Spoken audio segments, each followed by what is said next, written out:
السلام عليكم ورحمة الله وبركاته. أعوذ بالله من الشيطان الرجيم. بسم الله الرحمن الرحيم. قل هو الله أحد الله الصمد لم يلد ولم يولد ولم يكن له كفوا أحد. ബഹുമാന്യ സഹോദരങ്ങളെ, വിശുദ്ധ ഖുർആനിലെ നമുക്കെല്ലാം വളരെ നന്നായി മനഃപ്പാടമുള്ള ചെറിയ സൂറത്തുകളിലൊന്നാണ് സൂറത്തുൽ ഇഖ്ലാസ്. ആ സൂറത്തിൻ്റെ ആശയം ചെറിയ രൂപത്തിൽ വിവരിക്കാനാണ് ഇന്ന് ഉദ്ദേശിച്ചിട്ടുള്ളത്. അതിൻ്റെ ആശയം ഗ്രഹിച്ചുകൊണ്ട് മനസ്സിലാക്കിക്കൊണ്ട് അത് പാരായണം ചെയ്യുമ്പോൾ നമ്മുടെ ജീവിതത്തിൽ തന്നെ അത് വലിയ ഫലങ്ങളാണ് ഉണ്ടാക്കുക. അതുകൊണ്ട് തന്നെ ഖുർആൻ പഠിക്കുമ്പോൾ, സൂറകൾ മനസ്സിലാക്കുമ്പോൾ അതിൻ്റെ ആശയം ഗ്രഹിച്ചുകൊണ്ട് നമുക്ക് പാരായണം ചെയ്യാൻ സാധിക്കേണ്ടതുണ്ട്.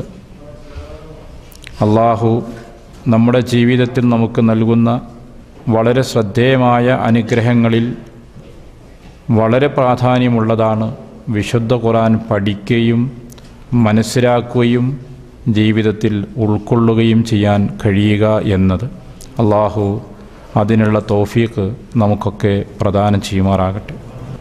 മിക്കവാറും വിശുദ്ധ ഖുർആനിലെ സൂറത്തുകളെല്ലാം വ്യത്യസ്ത വിഷയങ്ങളെ സംബന്ധിച്ചാണ് പരാമർശിക്കാറുള്ളത്. ഈ സൂറത്തിൽ അള്ളാഹുവിനെക്കുറിച്ച് മാത്രം പരാമർശിക്കുന്നു എന്നത് ഈ സൂറത്തിൻ്റെ പ്രത്യേകതയാണ്.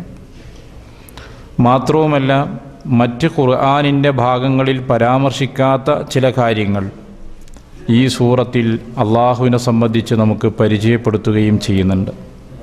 ഇപ്പോൾ അല്ലാഹു സ്വമദ്, വിശുദ്ധ ഖുർആനിൽ സ്വമദ് എന്ന് പ്രയോഗിച്ചിട്ടുള്ളത് ഈ ഒരു സൂറത്തിൽ മാത്രമാണ്. അതുപോലെ തന്നെ അഹദ് എന്നുള്ള പ്രയോഗം, അള്ളാഹുവിനെ സംബന്ധിച്ച് പരിചയപ്പെടുത്തിക്കൊണ്ടുള്ള ആ പ്രയോഗം, അത് വിശുദ്ധ ഖുർആനിൽ ഈ ഒരു സൂറത്തിൽ മാത്രമാണ് നമ്മൾ കാണുന്നത്. അങ്ങനെ അള്ളാഹുവിനെ സംബന്ധിച്ച് മാത്രം പറയുന്ന ഒരു സൂറത്ത് എന്ന നിലക്ക്, അള്ളാഹുവിനെ പരിചയപ്പെടുത്തുവാൻ വേണ്ടി മാത്രമായി അവതരിപ്പിച്ച സൂറത്ത് എന്ന നിലക്ക് ഈ സൂറത്തിൻ്റെ ഉള്ളടക്കവും ശ്രദ്ധേയമാണ്, സവിശേഷത അർഹിക്കുന്നതാണ്. മാത്രമല്ല, അള്ളാഹുവിൻ്റെ പ്രവാചകൻ ഈ സൂറത്തിൻ്റെ മഹത്വം വളരെ കൃത്യമായി തന്നെ നമ്മെ ബോധ്യപ്പെടുത്തുകയും ചെയ്തിട്ടുണ്ട്.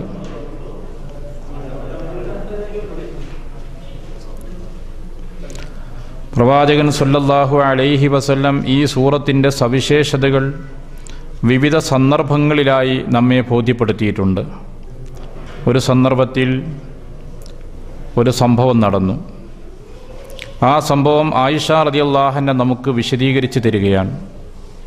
അള്ളാഹുവിൻ്റെ റസൂൽ ഒരു സംഘം ആളുകളെ യാത്രയ്ക്ക് വേണ്ടി നിയോഗിക്കുകയും അവർ യാത്ര പോവുകയും ചെയ്തു.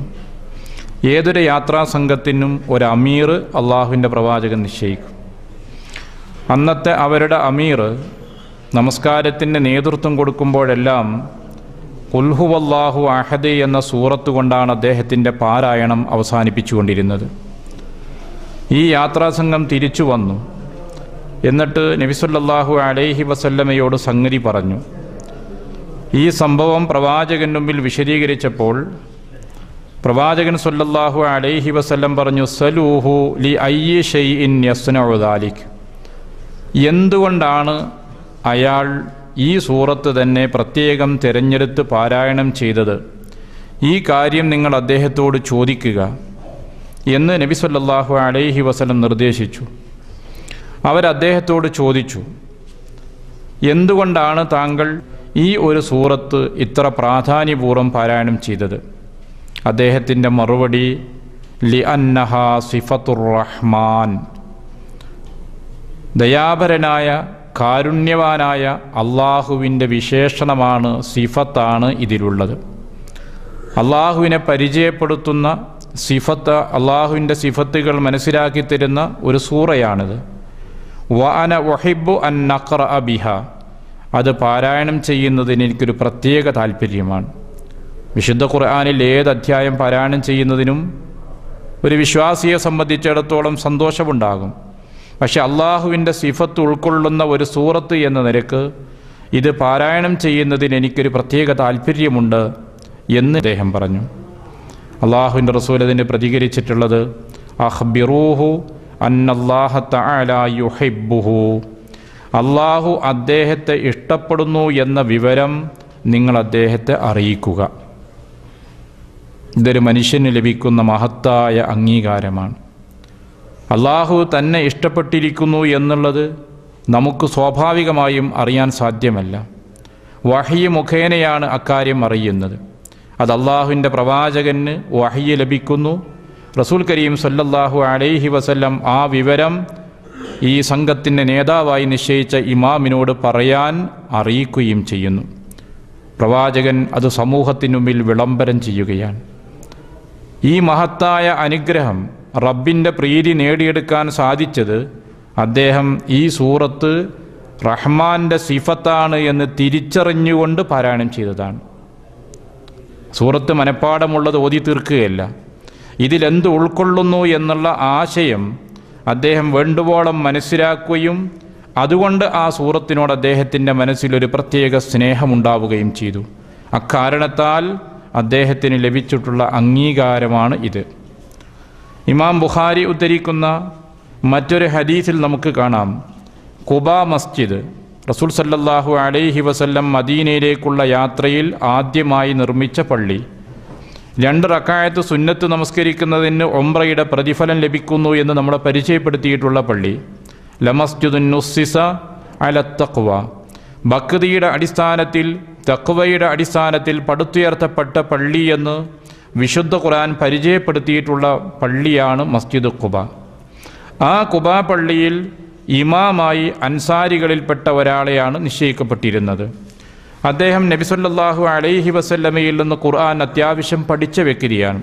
അതുകൊണ്ട് അദ്ദേഹത്തെയാണ് ഇമാമായി നിശ്ചയിച്ചിട്ടുള്ളത്. അദ്ദേഹം നമസ്കാരത്തിൽ ഖുൽ ഹുവല്ലാഹു അഹദ് എന്ന സൂറത്ത് പാരായണം ചെയ്യും. അത് കഴിഞ്ഞാൽ അതേ റക്അത്തിൽ തന്നെ മറ്റൊരു സൂറയും കൂടി ഓതും. എല്ലാ റക്അത്തിലും ഖുൽ ഹുവല്ലാഹു അഹദ് എന്ന സൂറത്ത് കൊണ്ട് ആരംഭിച്ചിട്ട് പിന്നെ ശേഷം മറ്റൊരു സൂറത്ത് കൂടി പാരായണം ചെയ്യും. ഇങ്ങനെ ചെയ്തപ്പോൾ ആ പള്ളിയിലെ ആളുകളിൽപ്പെട്ട പലരും അദ്ദേഹത്തോട് പറഞ്ഞു, ഒരു സൂറത്ത് ഓതിയാൽ പോരെ? എല്ലാ റക്അത്തിലും ഈ സൂറത്ത് ഓതും ചെയ്യും, പിന്നെ വേറൊരു സൂറത്ത് കൂടി താങ്കൾ ഓതുകയും ചെയ്യുന്നുണ്ട്, എന്തുകൊണ്ടാണ് അങ്ങനെ ചെയ്യുന്നത്? അദ്ദേഹത്തിൻ്റെ പ്രതികരണം വളരെ ശ്രദ്ധേയമാണ്. മാ അന ബിതാരിക്കിഹ, ഞാനിത് ഒഴിവാക്കൂല. ഇന്ന ഹബബത്തും അന്ന ഉമ്മക്കും ബിദാലിക ഫഅൽതു വഇൻ കരിഹത്തും തറക്തും. ഇങ്ങനെ ഞാൻ ഇമാമ് നിൽക്കുള്ളൂ. ഈ രൂപത്തിൽ എന്നെ ഇമാമായി സ്വീകരിക്കാൻ നിങ്ങൾക്ക് ഇഷ്ടമുണ്ടോ? ഞാൻ ഇമാമാകുകയാണ്. അതല്ല, നിങ്ങൾക്കിതിൽ താല്പര്യമില്ല, വെറുപ്പാണോ? ഞാനിത് ഒഴിവാക്കാം. പക്ഷേ ഈ സൂറത്ത് പാരായണം ചെയ്യുന്നത് ഞാൻ അവസാനിപ്പിക്കില്ല. ഇതാണ് അദ്ദേഹത്തിൻ്റെ മറുപടി. നമ്മുടെ നാട്ടിലാണ് നമുക്ക് വേഗം പിരിച്ചുവിടാൻ കഴിയും, ഇതങ്ങനെയല്ലല്ലോ. അതുകൊണ്ട് തന്നെ അദ്ദേഹത്തിൻ്റെ ഈ സമീപനം ആളുകളെ സംബന്ധിച്ചിടത്തോളം പ്രയാസമുണ്ടാക്കുന്നുണ്ട്. എന്നാൽ ആ ആളുകളുടെ ഇടയിൽ ആളുകൾ ഏറ്റവും ബഹുമാനിക്കുകയും ഖുർആനിൽ അറിവുണ്ട് എന്ന് മനസ്സിലാക്കുകയും ചെയ്ത പണ്ഡിതനാണ്. അതുകൊണ്ട് തന്നെ ഹദീസിൽ കാണാം, വകാനു യറൗന അന്നഹു മിൻ അഫ്ളലിഹിം, തങ്ങളിൽ ഏറ്റവും ശ്രേഷ്ഠനായ വ്യക്തിയായിട്ടാണ് ഇദ്ദേഹത്തെ അവർ മനസ്സിലാക്കുന്നത്. വകരിഹു അൻ യഉമ്മഹും വയറുഹു, മറ്റൊരാൾ ഇമാമായി നിൽക്കുന്നത് ആളുകൾ ഇഷ്ടപ്പെടുന്നുമില്ല. എന്നാൽ ഇങ്ങനെ ചെയ്യുന്നത് എന്തുകൊണ്ട് എന്ന് അദ്ദേഹം വിശദീകരിക്കുന്നില്ല. അങ്ങനെ ആളുകൾ നബി സല്ലല്ലാഹു അലൈഹി വസല്ലമയോട് ഇക്കാര്യം പറഞ്ഞു. അള്ളാഹുവിൻ്റെ പ്രവാചകൻ അദ്ദേഹത്തോട് ചോദിച്ചു, നിൻ്റെ ആളുകൾ ഇങ്ങനെ അഭിപ്രായപ്പെടുന്നുണ്ട്, അതുപോലെ ചെയ്താൽ പോരെ നിനക്ക്? എന്തേ നീ അങ്ങനെ ചെയ്യാതിരിക്കുന്നത്? വമാ ഹമലക അലാ ലുസൂമി ഹാദിഹി സൂറ ഫീ കുല്ലി റക്അ, എല്ലാ റക്അത്തിലും ഈ സൂറത്ത് തന്നെ താങ്കൾ അവലംബമാക്കുവാൻ എന്താണ് പ്രേരകം? അദ്ദേഹത്തോട് ചോദിച്ചപ്പോൾ അദ്ദേഹം പറഞ്ഞു, ഇന്നി ഉഹിബ്ബുഹാ, അള്ളാഹുവിൻ്റെ ദൂതരെ, ആ സൂറത്തിനോട് എനിക്ക് വല്ലാത്തൊരു മഹബത്താണ്, അതിനെ ഞാൻ ഇഷ്ടപ്പെടുന്നു. നബി സല്ലല്ലാഹു അലൈഹി വസല്ലം ആ സമയത്ത് പറഞ്ഞ മറുപടി, ഹുബ്ബുക ഇയ്യാഹ അദ്ഖലകൽ ജന്ന, ആ സൂറത്തിനോട് താങ്കൾക്കുള്ള സ്നേഹം താങ്കളെ സ്വർഗത്തിലേക്ക് പ്രവേശിപ്പിക്കുന്നതാണ് എന്ന് പ്രവാചകൻ സല്ലല്ലാഹു അലൈഹി വസല്ലം ആ സമയത്ത് പ്രതികരിച്ചു. അതിൻ്റെ മഹത്വം എത്രത്തോളം എന്ന് അള്ളാഹുവിൻ്റെ പ്രവാചകൻ ഒരിക്കൽ വിശദീകരിച്ച് പറഞ്ഞത് സുലുസുൽ ഖുർആൻ, ഖുർആനിൻ്റെ 1/3 ഈ സൂറത്ത് എന്ന് അള്ളാഹുവിൻ്റെ പ്രവാചകൻ ഒരിക്കൽ പറയുകയുണ്ടായി. ഒരു സഹാബി രാത്രി നമസ്കരിച്ചു, ഖിയാമുൽ ലൈൽ നമസ്കരിച്ചു. ആ തഹജ്ജുദ് നമസ്കാരം കഴിഞ്ഞിട്ട് ഇദ്ദേഹം സമയമില്ലാത്തത് കൊണ്ട് ഖുൽ ഹുവല്ലാഹു അഹദ് പോലെയുള്ള സൂറത്ത് ഓതിയിട്ടാണ് നിസ്കരിച്ചത്.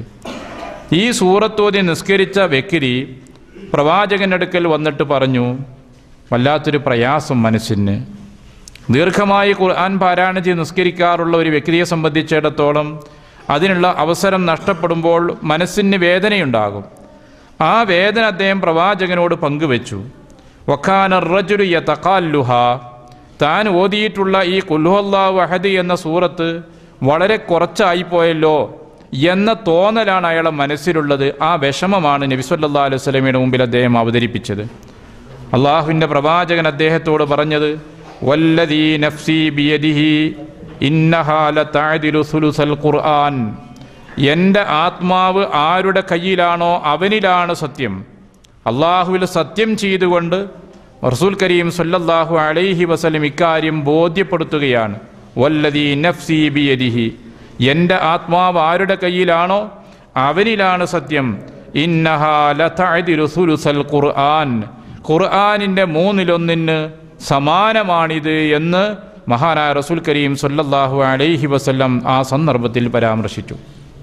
ഇത് നമ്മളെ മനസ്സിലാക്കുന്നത് വിശുദ്ധ ഖുർആനിൻ്റെ മഹത്വവും പ്രാധാന്യവും അതിൽ തന്നെയും ഈ സൂറത്തിന് നൽകുന്ന പ്രാധാന്യമാണ്. അതുകൊണ്ട് തന്നെ ഖുൽ ഹുവല്ലാഹു അഹദ് എന്ന സൂറ, ആ സൂറത്ത് പാരായണം ചെയ്യുമ്പോൾ ഖുർആനിൻ്റെ 1/3 പാരായണം ചെയ്താൽ ലഭിക്കുന്ന പ്രതിഫലം ആ വ്യക്തിക്ക് ലഭിക്കുന്നതാണ്. ഇവിടെ പണ്ഡിതന്മാർ ചർച്ച ചെയ്തിട്ടുള്ളൊരു കാര്യമുണ്ട്. ഖുർആനിൻ്റെ 1/3 തുല്യം എന്ന് പറഞ്ഞാൽ എന്താണ് അതുകൊണ്ട് ഉദ്ദേശിക്കുന്നത്? ഭൂരിപക്ഷ മുഫസ്സിറുകളും രേഖപ്പെടുത്തിയിട്ടുള്ളത് ഖുർആനിൻ്റെ 1/3 സമാനം എന്ന് പറഞ്ഞാൽ ഉദ്ദേശിക്കുന്നത് ആ പ്രതിഫലമാണ്. ഖുർആനിൻ്റെ 1/3 ഒരാൾ പാരായണം ചെയ്താൽ ലഭിക്കുന്ന ഫളല്, ആ അജ്ർ, പ്രതിഫലം അള്ളാഹുവിൽ നിന്ന് ഈ ഒരു സൂറത്ത് പാരായണം ചെയ്യുന്നതിലൂടെ വ്യക്തിക്ക് ലഭിക്കുമെന്നുള്ളതാണ്. മഹാനായ ഇബ്നു അബ്ദുൽ ബർ റഹിമഹുല്ലാഹ് പോലെയുള്ള ആളുകൾ ഇക്കാര്യം വളരെ വിശദമായി തന്നെ വിശദീകരിച്ചിട്ടുണ്ട്. മറ്റ് ചില പണ്ഡിതന്മാർ മറ്റ് ചില വിശദീകരണങ്ങൾ കൂടി നൽകിയിട്ടുള്ളതും ശ്രദ്ധേയമാണ്. വിശുദ്ധ ഖുർആൻ എന്ന് പറയുമ്പോൾ അതിൽ പ്രധാനമായും ചർച്ച ചെയ്യുന്ന കാര്യങ്ങൾ 3 വിഭാഗമാണുള്ളത്. ഒന്ന് അഖീദയാണ്, വിശ്വാസപരമായ കാര്യങ്ങളാണ്. മറ്റൊന്ന് അഖ്ബാറാണ്, കഴിഞ്ഞകാല സമൂഹങ്ങളെയും നബിമാരെയും കുറിച്ചുള്ള വർത്തമാനങ്ങൾ, വരാൻ സംഭവിക്കാൻ പോകുന്ന ലോകത്ത് നടക്കുന്ന കാര്യങ്ങൾ, ഇങ്ങനെയുള്ള വിഷയങ്ങളെ സംബന്ധിച്ചുള്ള ഒരു ഭാഗമാണ് ഖുർആനിലുള്ളത്. മറ്റൊന്ന് നമ്മുടെയൊക്കെ ജീവിതത്തിൽ പാലിക്കേണ്ട കൽപ്പനകളും ശാസനകളും വിരോധിച്ച കാര്യങ്ങളും വർജിക്കേണ്ടതുമായ ഉപദേശങ്ങൾ ഉൾക്കൊള്ളുന്നതാണ്. ഈ അർത്ഥത്തിൽ 3 തരത്തിലാണ് വിശുദ്ധ ഖുർആനിലെ വിഷയങ്ങളെ സംബന്ധിച്ച് മൊത്തമായി വിഭജിക്കാൻ സാധിക്കുന്നത്. അതിൽ അഖീദയിൽ ഏറ്റവും പ്രധാനപ്പെട്ടത് അള്ളാഹുവിനെ സംബന്ധിച്ചുള്ള വിശ്വാസമാണ്. ആ വിശ്വാസം വളരെ കൃത്യമായും സൂക്ഷ്മമായും ചെറിയ വാക്കുകളിലൂടെ മനുഷ്യൻ്റെ മനസ്സിലേക്ക് പകർന്നു തന്നിട്ടുള്ളൊരു സൂറത്താണിത്. ആ അർത്ഥത്തിൽ ഖുർആനിൻ്റെ 1/3 സംക്ഷേപം ഈ സൂറയിൽ ഉൾക്കൊള്ളുന്നു എന്നതുകൊണ്ട് ആ രൂപത്തിലും അതിന് വ്യാഖ്യാനം നൽകിയിട്ടുണ്ട്. മറ്റു ചില പണ്ഡിതന്മാർ വേറെയും രീതിയിൽ ഇതിനെ വ്യാഖ്യാനിച്ചിട്ടുണ്ട്. ഏതാണെങ്കിലും ശരി, പണ്ഡിതന്മാർക്ക് അവരുടേതായ അഭിപ്രായങ്ങളും വ്യാഖ്യാനങ്ങളുമുണ്ട്. ഇനി പുതിയ എന്തൊക്കെ വ്യാഖ്യാനങ്ങൾ നൽകിയാലും ശരി, മഹാനായ റസൂൽ സല്ലല്ലാഹു അലൈഹി വസല്ലം നമ്മോട് പറയുന്നു വിശുദ്ധ ഖുർആനിൻ്റെ 1/3 സമാനമാണിത് എന്ന്. നബി സല്ലല്ലാഹു അലൈഹി വസല്ലം ഒരു ദിനത്തിൽ ചോദിച്ചു, നിങ്ങൾക്ക് ഒരു രാത്രിയിൽ ഖുർആനിൻ്റെ 1/3 പാരായണം ചെയ്യാൻ സാധിക്കുമോ എന്ന് ചോദിച്ചു. സ്വാഭാവികമായും സഹാബികൾ പറഞ്ഞു, അള്ളാഹുവിൻ്റെ പ്രവാചകരെ സാധിക്കുമോ? അതൊരു പ്രയാസമുള്ള കാര്യമല്ലേ എന്ന്. നബി സല്ലല്ലാഹു അലൈഹി വസല്ലം വിശദീകരിച്ചു കൊടുത്തു, നിങ്ങൾ സൂറത്തുൽ ഇഖ്ലാസ് പാരായണം ചെയ്യുക. ഖുർആനിൻ്റെ 1/3 പാരായണം ചെയ്തതിൻ്റെ പ്രതിഫലം നിങ്ങൾക്ക് ലഭിക്കുമെന്ന് പ്രവാചകൻ ആളുകളെ ഉത്ബോധിപ്പിച്ചിട്ടുണ്ട്. അപ്പോൾ ചുരുക്കം, പ്രതിഫലത്തിൽ പ്രാധാന്യമുണ്ട്, ആശയത്തിൽ പ്രാധാന്യമുണ്ട്. ഖുർആനിൻ്റെ പ്രധാനപ്പെട്ട വിഷയമാകുന്ന അഖീദ, അഖീദയിൽ തന്നെ ഏറ്റവും പ്രാധാന്യമറിയിക്കുന്നത് അള്ളാഹുവിനെ സംബന്ധിച്ചുള്ള അറിവാണ്. ആ അറിവ് വളരെ സംക്ഷേപിച്ചുകൊണ്ട് നമുക്ക് പരിചയപ്പെടുത്തിയിട്ടുള്ള സൂറയാണിത്. അള്ളാഹുവിനെ സംബന്ധിച്ച് അള്ളാഹു സമദാണ്, അള്ളാഹു അഹദാണ് എന്ന് പരിചയപ്പെടുത്തുന്ന ഏക സൂറത്തും ഇത് തന്നെയാണ്. അള്ളാഹുവിനെക്കുറിച്ച് മാത്രമായി പരിചയപ്പെടുത്തുന്ന സൂറത്ത് വിശുദ്ധ ഖുർആനിൽ ഇതാണുള്ളത്. ഇങ്ങനെ ഒരുപാട് സവിശേഷതകൾ ഉൾക്കൊള്ളുന്ന ഒരു സൂറത്താണിത്. അതുകൊണ്ട് തന്നെ നമ്മുടെ ജീവിതത്തിലും അതിന് പ്രാധാന്യം വന്നു. വിശ്വാസത്തിൽ മാത്രമല്ല, ജീവിതത്തിൻ്റെ വിവിധ സന്ദർഭങ്ങളിലും നമ്മോട് ഈ സൂറത്ത് പാരായണം ചെയ്യാൻ വേണ്ടി നിർദ്ദേശിച്ചിട്ടുണ്ട്. സുബഹിയുടെ സുന്നത്ത് നമസ്കരിക്കുന്നു. ആ സുന്നത്ത് നമസ്കാരത്തിൽ ഒന്നാമത്തേൽ സൂറത്തിൽ കാഫിറൂന, രണ്ടാമത്തേൽ ഖുൽ ഹുവല്ലാഹു അഹദ്. ഇതാണ് നമുക്ക് നിർദ്ദേശിച്ചിട്ടുള്ള സുന്നത്ത്. ഇതേപോലെ തന്നെ വിത്ർ നമസ്കാരത്തിലും ഇത് ഓതാൻ നമ്മോട് നിർദ്ദേശിച്ചു.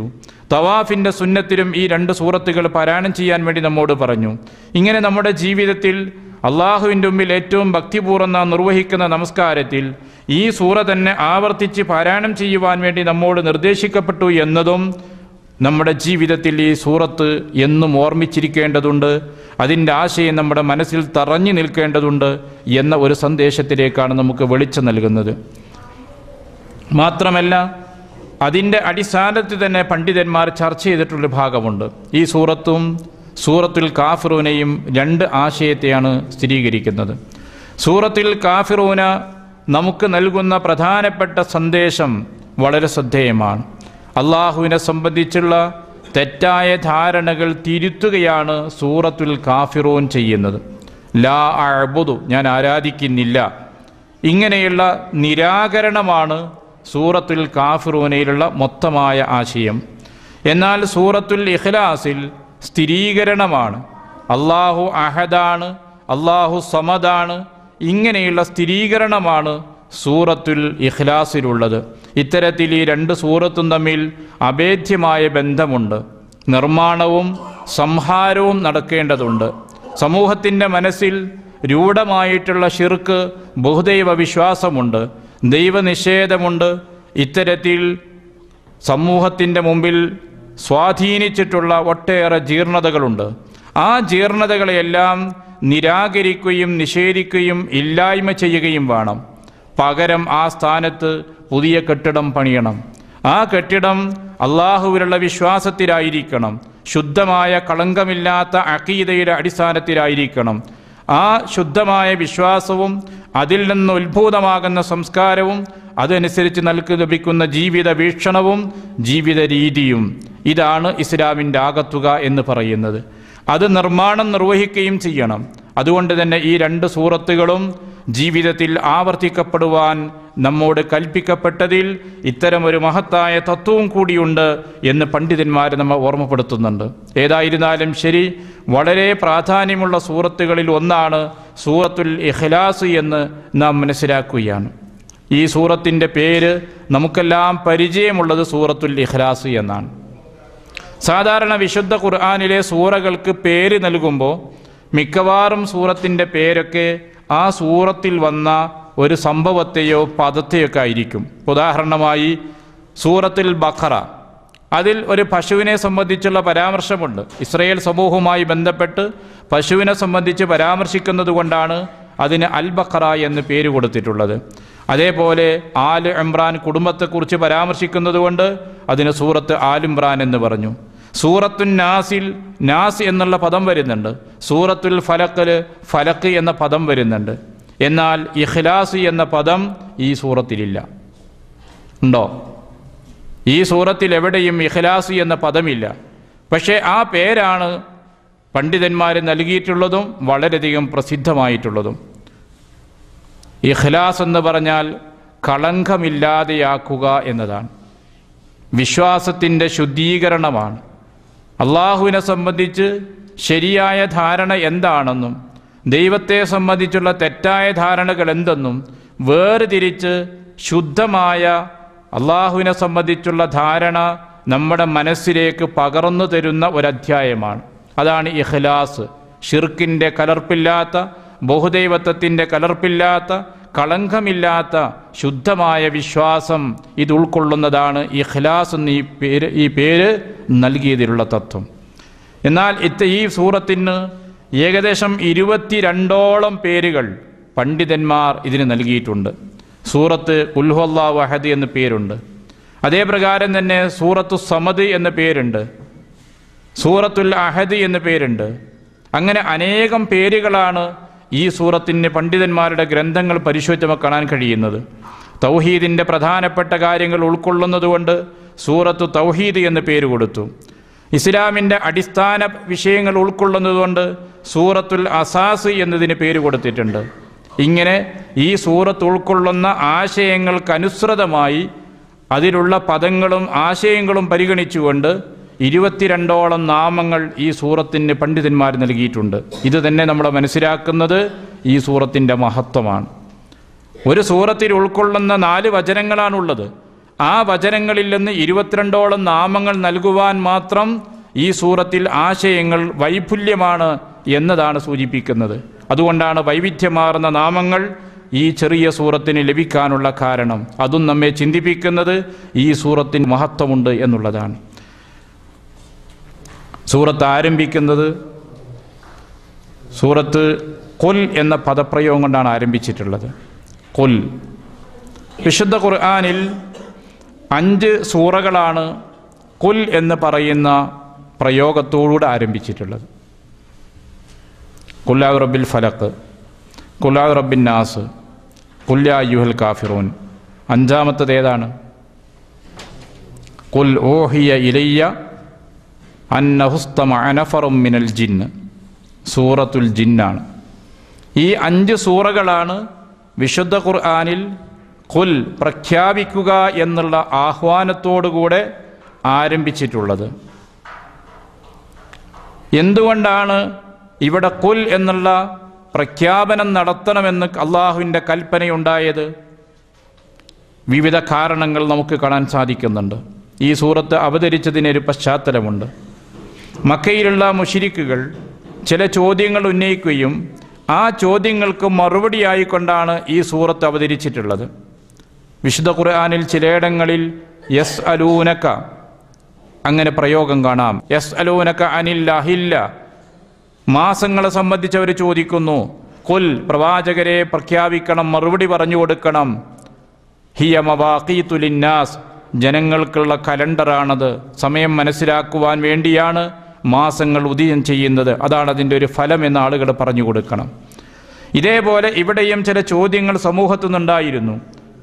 ഇമാം തുർമദിയും അതുപോലുള്ള ആളുകളും ഉദ്ധരിച്ച ഹദീസിൽ നമുക്ക് കാണാം, ഖുറൈശികൾ വന്ന് നബി സല്ലല്ലാഹു അലൈഹി വസല്ലമയോട് പറഞ്ഞു, നിന്റെ റബ്ബിൻ്റെ നസബ പറഞ്ഞു തരണം, തറവാട്. നീ അള്ളാഹുവിലേക്ക് ക്ഷണിക്കുന്നു, ആ റബ്ബിൻ്റെ നസബ പറഞ്ഞു തരണം, തറവാടിനെ സംബന്ധിച്ച് വിശദീകരിച്ച് തരണം. സമൂഹത്തിൽ പലരും ആരാധിക്കുന്ന വ്യക്തികളുണ്ട്. ആ വ്യക്തികൾക്കെല്ലാം ഒരു തറവാടുണ്ടാകും, കുലമുണ്ടാകും. ഇപ്പോൾ ശ്രീരാമനെക്കുറിച്ച് ചോദിച്ചാൽ ശ്രീരാമിൻ്റെ കുടുംബവും പശ്ചാത്തലവുമെല്ലാം വിശദീകരിക്കാൻ സാധിക്കും. ഈസാ നബി അലൈഹിസ്സലാമിനെ കുറിച്ച് ചോദിച്ചാൽ അദ്ദേഹത്തിൻ്റെ തറവാടും കുടുംബമൊക്കെ പറയാൻ കഴിയും. ഇതേപോലെ അള്ളാഹുവിൻ്റെ റബ്ബിൻ്റെ തറവാട് ഏതാണ്, അത് ഞങ്ങൾക്ക് വിശദീകരിച്ച് തരണമെന്ന് നബി സല്ലല്ലാഹു അലൈഹി വസല്ലമയോട് അവർ ആവശ്യപ്പെട്ടു. ആ സന്ദർഭത്തിലാണ് ഫനസരത്ത് ഖുൽ ഹുവല്ലാഹു അഹദ് ഇലാ ആഖിരിഹ ഈ സൂറത്തിൻ്റെ അവസാനം വരെ അവതരിച്ചിട്ടുള്ളത്. അപ്പോൾ ഈ സൂറത്ത് മക്കയിൽ വെച്ച് അവതരിച്ചതാണ്. നബി സല്ലല്ലാഹു അലൈഹി വസല്ലമയോട് ഇത്തരം ചോദ്യം ഉന്നയിച്ചപ്പോൾ അതിന് മറുപടിയായിട്ടാണ് ഈ സൂറത്ത് അവതരിച്ചത്. അതുകൊണ്ട് തന്നെ സൂറ മക്കിയാണ് എന്ന് നമുക്ക് മനസ്സിലാക്കാൻ കഴിയും. ചില പണ്ഡിതന്മാർ ഈ സൂറത്തിനെ സംബന്ധിച്ച് മദനി എന്നും ചിലർ രേഖപ്പെടുത്തിയത് കാണാം. അതിൻ്റെ ഒരു ചരിത്ര പശ്ചാത്തലമുണ്ട്. നബി സല്ലല്ലാഹു അലൈഹി വസല്ലം മദീനത്തെത്തിയല്ലോ.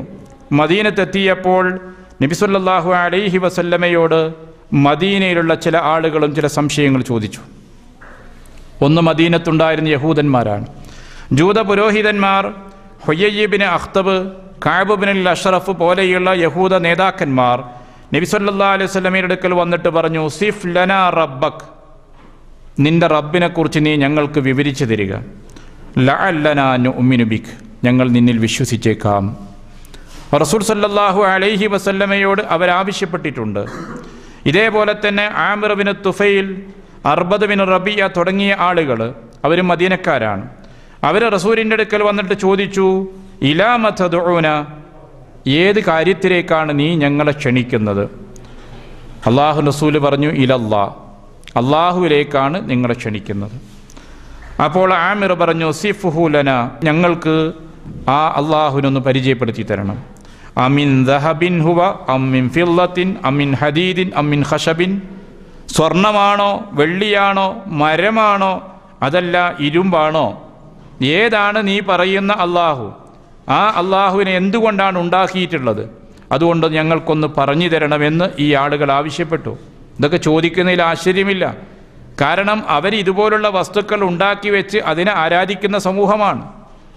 കല്ലുകൊണ്ടും മരം കൊണ്ടും മണ്ണ് കൊണ്ടും ഒരു വേള ഭക്ഷണമായി ഉപയോഗിക്കാൻ പറ്റാവുന്ന തമറ് കൊണ്ട് പോലും ദൈവത്തെ ഉണ്ടാക്കി വെക്കുകയും അതിൻ്റെ മുമ്പിൽ ചെന്ന് പ്രാർത്ഥിക്കുകയും ചെയ്യുന്നൊരു സമൂഹമാണ്. അത്തരമൊരു സമൂഹത്തിലെ ആളുകളാണ് വന്ന് റസൂലിനോട് ചോദിക്കുന്നത്, ഏതാണ് നീ പറയുന്ന അള്ളാഹു, നിന്റെ ദൈവം? ആ ദൈവത്തെ ഒന്ന് വിവരിച്ചു തരണമെന്ന് ആവശ്യപ്പെടുന്നത്.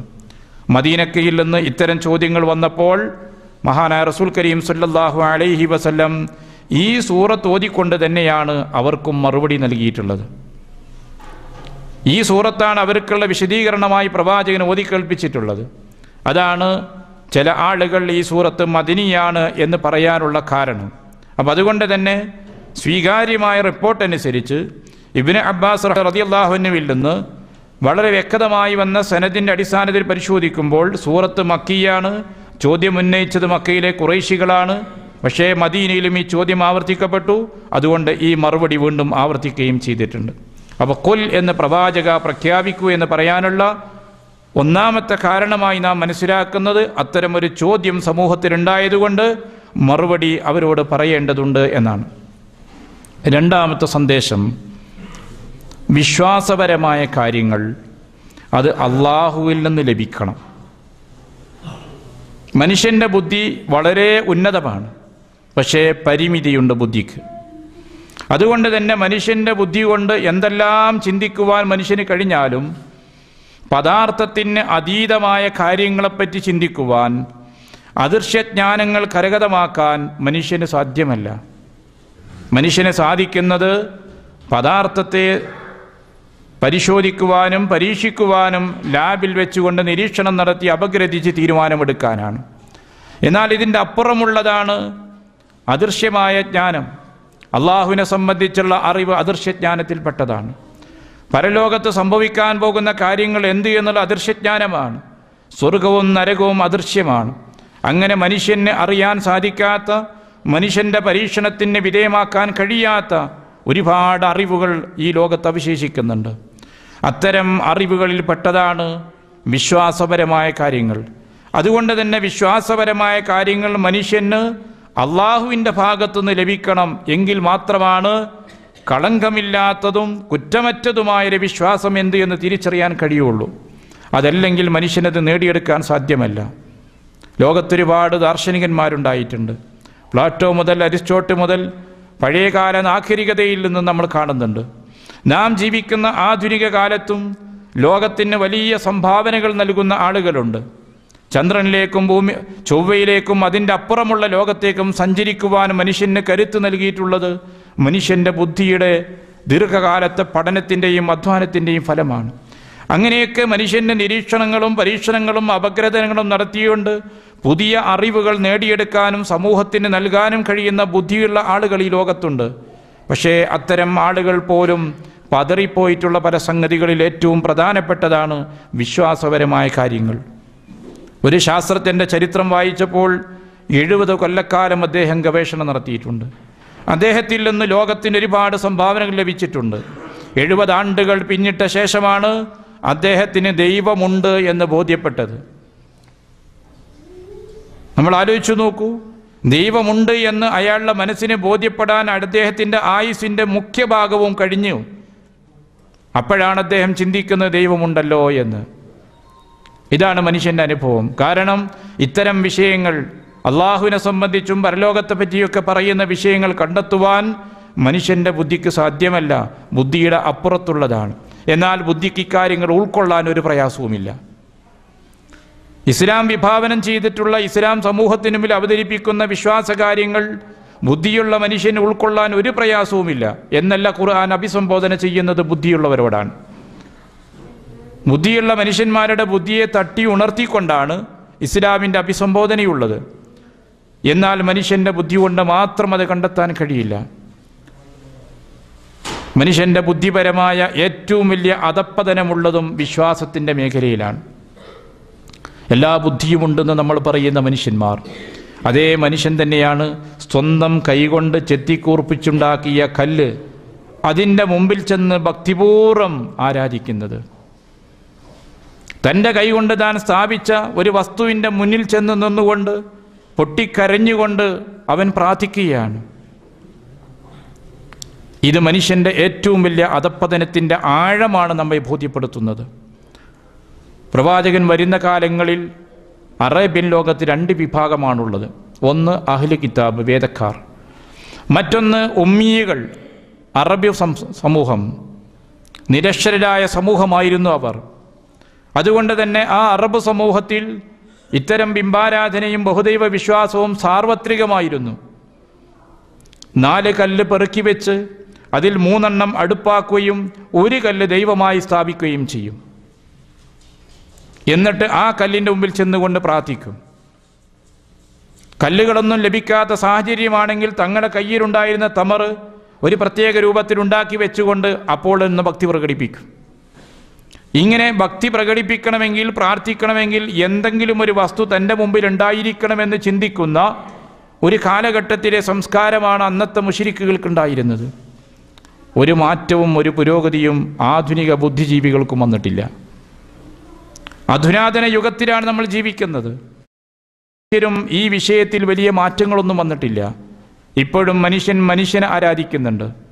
മനുഷ്യനേക്കാൾ കഴിവും ശേഷിയും കുറഞ്ഞ മൃഗങ്ങളെയും നിർജീവ വസ്തുക്കളെയും വരെ ആരാധിക്കുന്നുണ്ട്. നമ്മൾ ആലോചിച്ചു നോക്കൂ. മനുഷ്യനേക്കാൾ കഴിവ് കുറഞ്ഞത്, മനുഷ്യൻ തല്ലിക്കൊല്ലുന്ന പാമ്പ്, മനുഷ്യൻ അറുത്തു ഭക്ഷിക്കുന്ന കന്നുകാലികൾ, സ്വന്തം ജീവൻ രക്ഷിക്കാൻ പോലും കഴിവില്ലാത്ത അത്തരം വസ്തുക്കളെയും പോലും മനുഷ്യൻ വണങ്ങുന്നു, ഭക്തി പ്രകടിപ്പിക്കുന്നു, അത് തൊട്ട് സ്പർശിച്ചുകൊണ്ട് അതിൽ നിന്ന് ബർക്കത്ത് തേടുന്നു. അത്രത്തോളമാണ് മനുഷ്യൻ്റെ അവസ്ഥ. ഈ ഒരവസ്ഥയിലേക്ക് മനുഷ്യരെത്തിയിട്ടുണ്ട്. ഇസ്ലാമിക സമൂഹത്തിൽ പോലും ഇതുപോലുള്ള പ്രവർത്തനങ്ങൾ ജാറങ്ങളിൽ ചെന്നുകൊണ്ട് ഖബറുകളിൽ ചെന്ന് ചെയ്യുന്ന ആളുകളുണ്ട്. ഞാൻ സൂചിപ്പിക്കുന്നത്, വിശുദ്ധ ഖുർആൻ അവതരിക്കുന്ന ഈ സൂറത്ത് അവതരിക്കുന്ന കാലത്ത് സമൂഹത്തിൻ്റെ മനസ്സാണ് സൂചിപ്പിച്ചത്. ഇതേ സമയത്ത് ആ സമൂഹത്തിൽ അഹ്ലുൽ കിതാബ്, വേദക്കാരെന്ന് പറയുന്ന മറ്റൊരു വിഭാഗമുണ്ട്.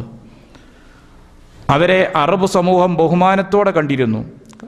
അക്കാലത്തൊരു വിശ്വാസം, ചില കവിതകൾ വായിച്ചാൽ നമുക്ക് കാണാൻ കഴിയുന്നത്, ഞങ്ങൾ ഉമ്മീകളാണ്, അതുകൊണ്ട് എഴുത്തും വായനയൊക്കെ പഠിക്കേണ്ട അവകാശം അഹ്ലു കിതാബികൾക്കാണ്, വേദക്കാർക്കാണ് എന്ന വിശ്വാസം പോലുണ്ടായിരുന്നു.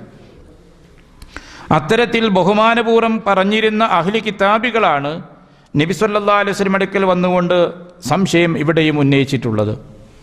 ഇന്നും വേദക്കാരിൽ അക്കാലത്ത് നമ്മൾ കാണുന്ന ഈ ജീർണത തുടർന്നു കൊണ്ടേയിരിക്കുന്നു. വേദക്കാരെക്കുറിച്ച് നിങ്ങൾ പഠിച്ചു നോക്കൂ. യേശുവിനെ ദൈവമായി കാണുന്നവരുണ്ട്. യേശുവിൽ അവസാനിക്കുന്നില്ല, ആ യേശുവിൽ നിന്നത് മാതാവിലേക്ക് കൂടി എത്തിച്ചു. അവിടെയും അവസാനിക്കാതെ അതിൻ്റെ പാരമ്പര്യമെന്ന നിലയ്ക്ക് ഓരോ ചർച്ചിലെയും ഫാദർക്ക് പോലും ചില പദവികളും അവകാശങ്ങളും ഉണ്ട് എന്ന് വിശ്വസിക്കുന്ന അവസ്ഥ വന്നു. മാർപ്പാപ്പയ്ക്ക് അപ്രമാദിത്വം പ്രഖ്യാപിക്കപ്പെട്ടു. ഇതെല്ലാം ക്രൈസ്തവ സമൂഹത്തിൽ നമ്മൾ കാണുന്നു. ഇത്തരം ഒരു സാഹചര്യം ആധുനിക യുഗത്തിലും നിലനിൽക്കുകയാണ്. അതുകൊണ്ട് തന്നെ വിശുദ്ധ ഖുർആൻ സമൂഹത്തോട് പറയുന്നു, കൊൽ, പ്രവാചകരെ, വിശ്വാസം ശരിയായത്, കളങ്കമില്ലാത്തത് ജനങ്ങൾക്ക് പറഞ്ഞു കൊടുക്കേണ്ടതുണ്ട്. അത് അള്ളാഹുവിൽ നിന്ന് ലഭിക്കേണ്ടതുണ്ട്. ആ മഹത്തായ സന്ദേശമാണ് ഇത് നമുക്ക് പഠിപ്പിച്ചു തരുന്നത്. ആ സന്ദേശം വഹയി മുഖേന അള്ളാഹുവിൽ നിന്ന് ലഭിക്കണം. മനുഷ്യൻ്റെ യുക്തി കൊണ്ടും ബുദ്ധി കൊണ്ടും സൂക്ഷ്മമായും കൃത്യമായും വിശ്വാസകാര്യങ്ങൾ കണ്ടെത്താൻ കഴിയില്ല. മനുഷ്യൻ എന്തുമാത്രം കഴിവുള്ളവനാണെങ്കിലും പരിമിതിയുണ്ടവന്. അതുകൊണ്ട് മനുഷ്യൻ്റെ ബുദ്ധി ദുർബലമാണ്, മനുഷ്യൻ്റെ ബുദ്ധി അശക്തമാണ്.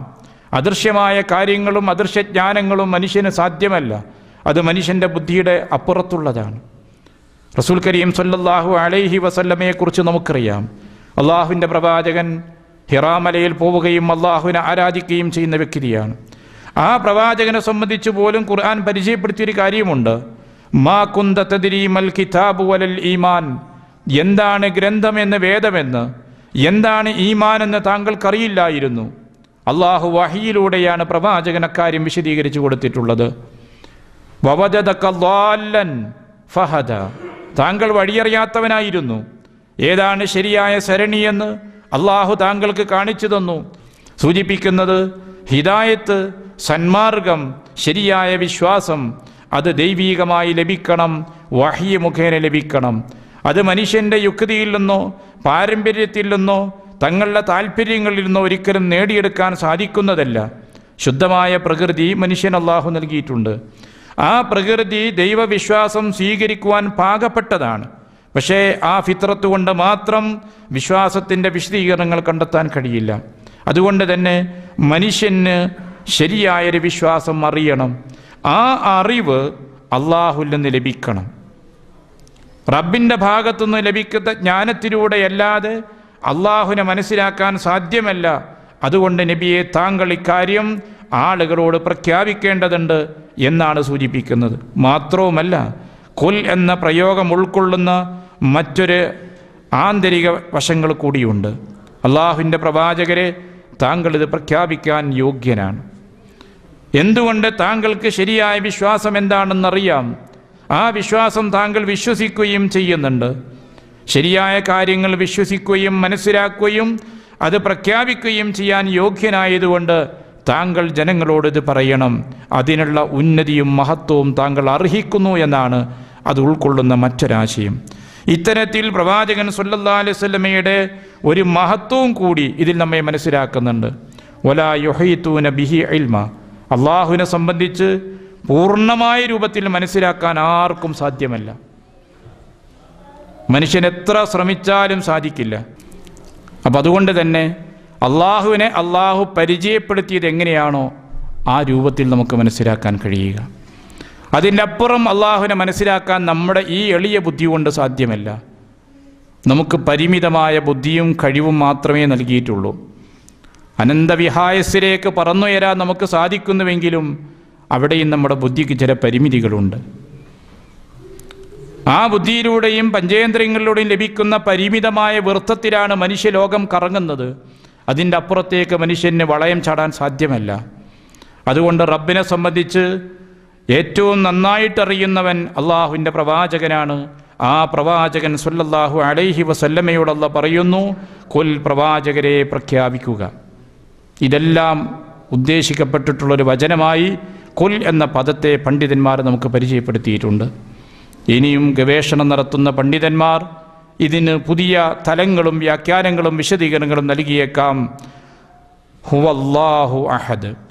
ഹുവ പണ്ഡിതന്മാരെല്ലാം പറയുന്നത് ലമീറുശ്ശഅൻ, കാര്യം എന്നാണതിന്. സുപ്രധാനമായ പ്രാധാന്യപൂർവ്വം ഓർത്തിരിക്കേണ്ട പഠിച്ചിരിക്കേണ്ട കാര്യം. ആളുകൾ അന്വേഷിക്കുകയും ചോദിക്കുകയും ചെയ്തിട്ടുള്ള പ്രധാനപ്പെട്ട വിഷയം. ഈ രണ്ട് അർത്ഥവും ഹുവ എന്നതിന് നൽകിയിട്ടുണ്ട്. അതൊരു സർവനാമമാണ്, അതൊരു ദിക്റല്ല. അള്ളാഹുവിൻ്റെ നാമമല്ല. അള്ളാഹുവിൻ്റെ നാമങ്ങൾ പറഞ്ഞുകൊണ്ടാണ് തസ്ബീഹ് ചെയ്യേണ്ടത്.